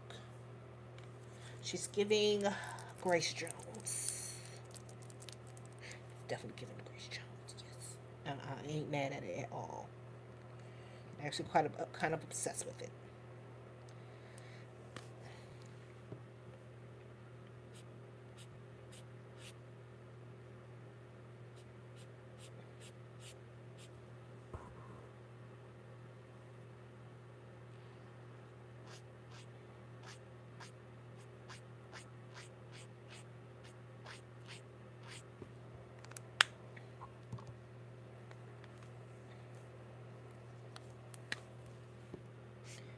Yeah, and I mean, it's up to you to decide if you want to shade your characters with this deeper color. You don't have to. Like I said, you can, you can get the story gets across with that color. You don't have to go this deep if you don't want to. I do.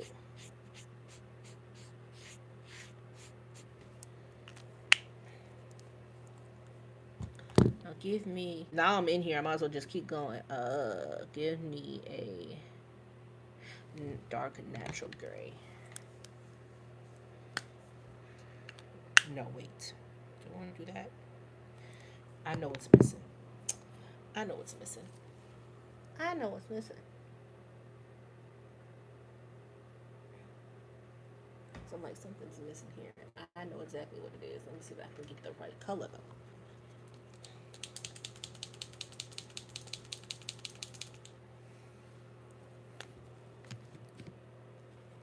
Perfect. Damn, I'm good. That's spot on. I picked that color clean out.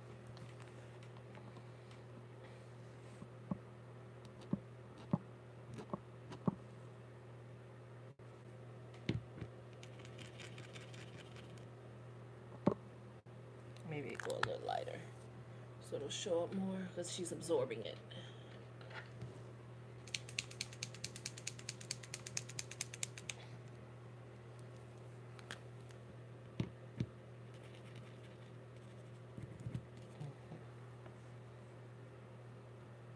Yeah. A little lighter.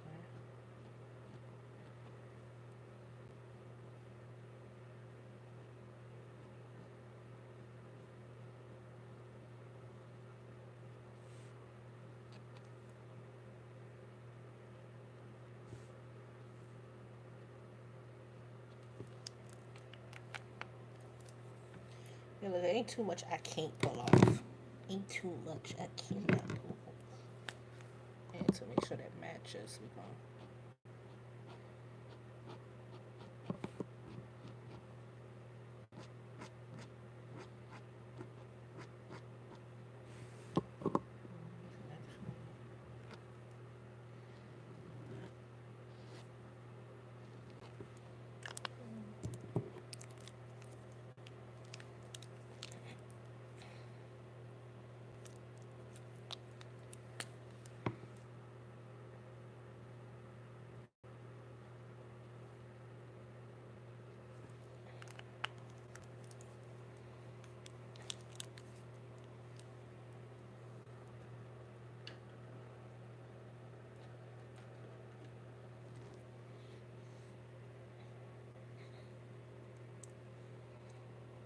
I just wish she had both eyes open. I think it would be even prettier. Where's my black?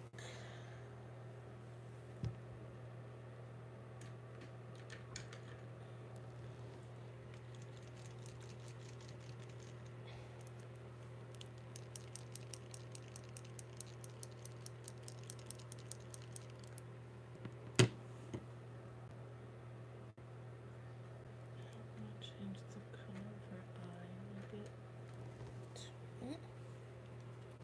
Ouch. I run out of space and I'm hitting myself with stuff. I've been saying for the last few weeks I'm gonna rearrange my art studio better. And I never get around to doing it.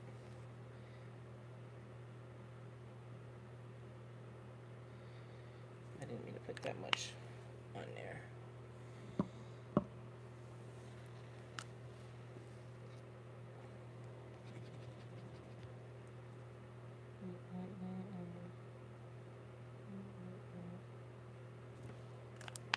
It's just me being extra. Don't mind me.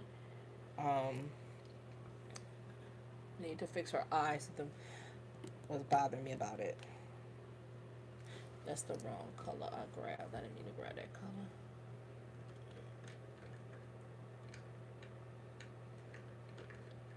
I need to keep Q-tips on hand in here.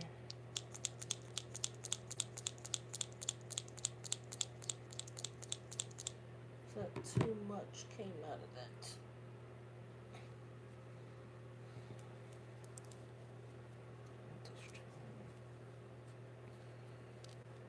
Too much is there. It's gonna take forever to dry. Come here. Absorb into the towel, please. Thank you.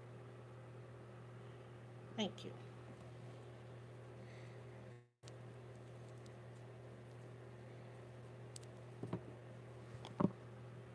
Too much came out of the pen, so I had to dab it off gently without spreading it.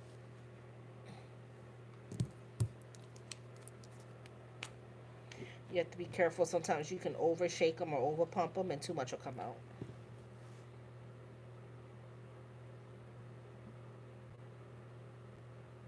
Okay, I did that just like I had butter lashes.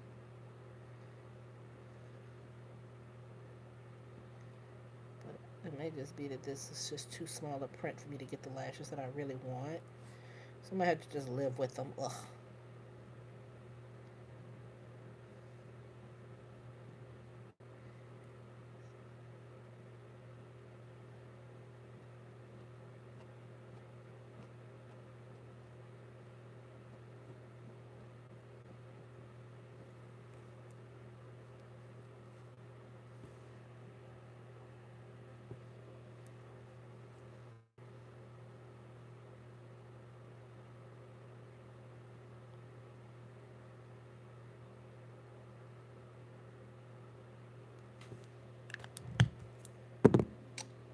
And where is my white mark pen?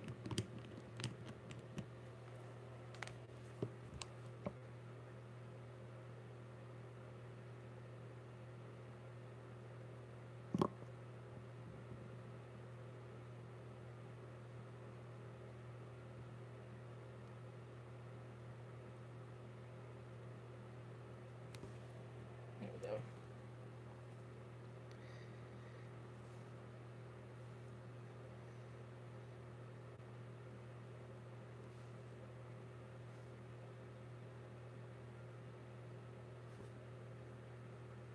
So it takes a bit of work, and it's a lot easier to do on a much bigger image, but it can be done with color pencils. Like I said, you won't have as much mistakes if it's on a bigger image, but you can do like a richly colored character. As long as you have color pencils to like lift the color back up, you can do it.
As much as I'm gonna get out of her right now.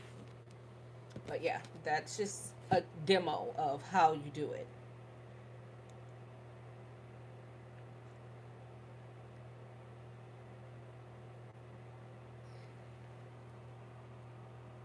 Like I said, I would prefer to do this on a character who has both eyes open for sure, but you get the point.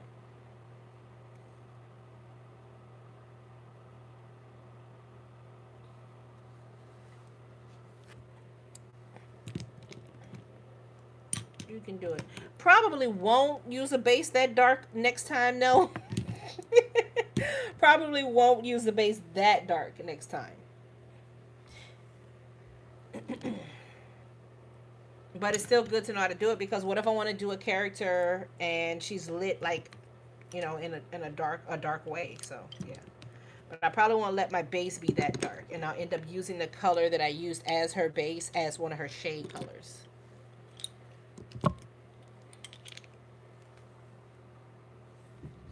Oh, thank you. Y'all are so sweet. Any last questions?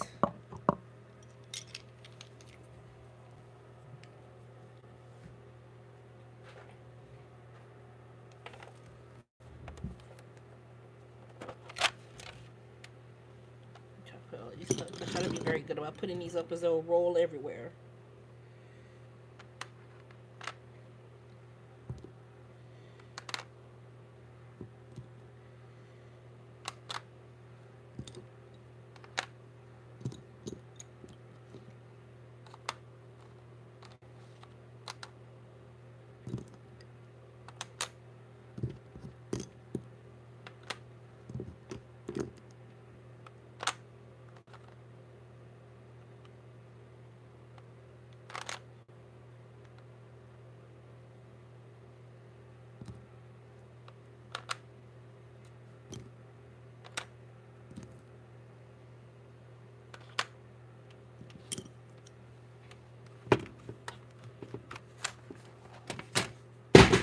I knew I was gonna drop something.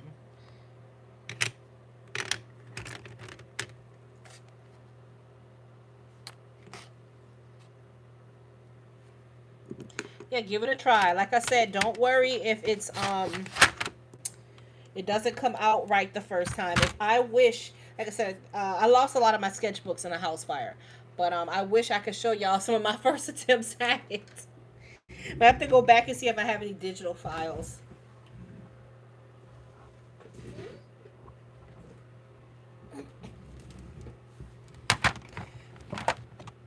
It really takes practice. But that's what we're supposed to be doing over these next 4 years anyway, right? Being more mindful, practicing. Like finding other ways to occupy our mind, not doom scrolling. Like a lot of people would tease me about the fact that I had lost the app on my phone when everybody was on it. But when I tell you I was getting some decent sleep because I wasn't always hyper aware of what was going on in the news. And I could focus on things like this class. I wasn't like running scared from everything. Now that I got the app back, I'm like, I don't want to hear nothing else. I don't want no more breaking news. Let me be free, please.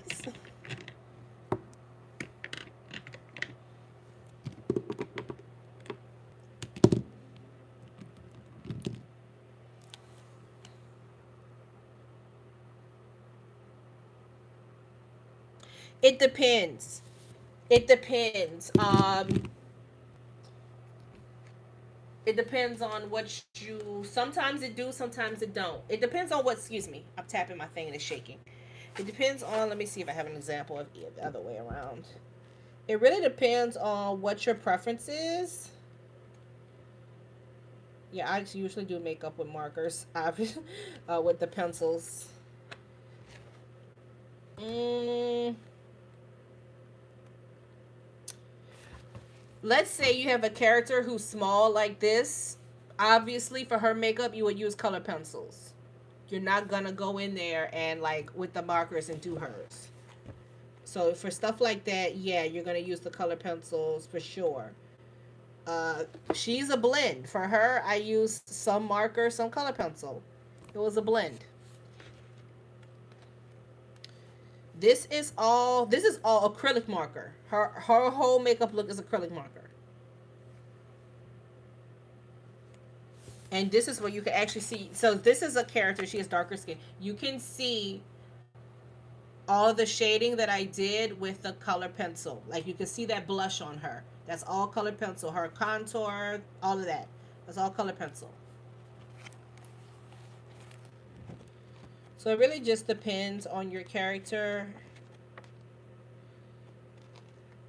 Some places I use color pencils, some I don't. She used color. She did her You see her blushes with color pencils too, but her makeup is also with color pencils. So it's a preference. I did all her makeup with all glitter pen, which I forgot I had. I have glitter pens too. But yeah, it's just, you just have fun. I didn't use color pencil on her at all. So she's just all markers. No color pencils used on her either. So I said you don't have to use a color pencil on everybody. It just adds like a little more depth to it, but they're perfectly fine without it. Her, I did use color pencil on. Oh, so this is the color I was looking for. This is the dark color that I was looking for. I didn't know, I couldn't find the color. This is the shade that I probably would have done her. This right here.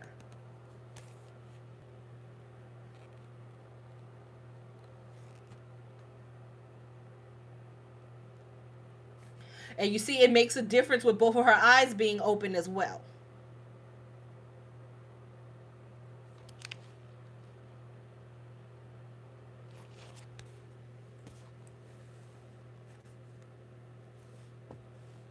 And I do want you to note how vivid her outfit is and how it complements her.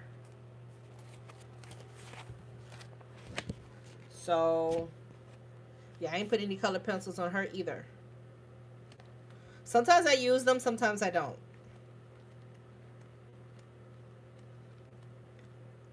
It just depends, oh, excuse me, on how much I want to do. Oh, remember that glitter technique I taught y'all? Please try that when you're doing the clothing on your characters. Please do the glitter technique.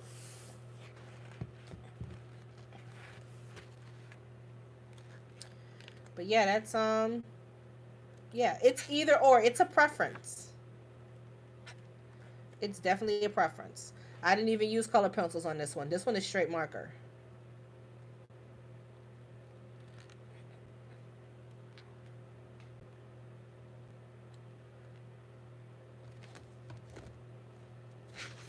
This was fun. It got messed up because when I colored her, I forgot to put a sheet in between, but this was fun. This little design, that was a lot of fun. But anyway, if y'all have any other questions before I head on out, and thank y'all so much for joining me. We didn't have any tech gremlins. See, I told you I'm getting better. I told you I'm getting better.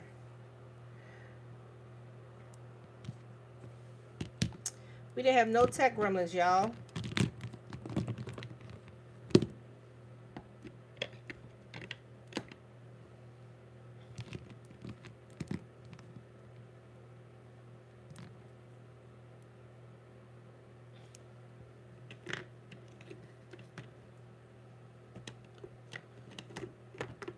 All right, y'all have a great night and a great week. I will be emailing y'all about the recap and then everything. I want y'all to practice these, and then send them to me. Next week, I'm probably say I'm gonna may switch things up to where we do some of our time on here, and then the rest of the time on TikTok, where we can actually like really talk to each other. So I'm gonna try to make the schedule for that. But thank y'all for joining me. Y'all have a great time.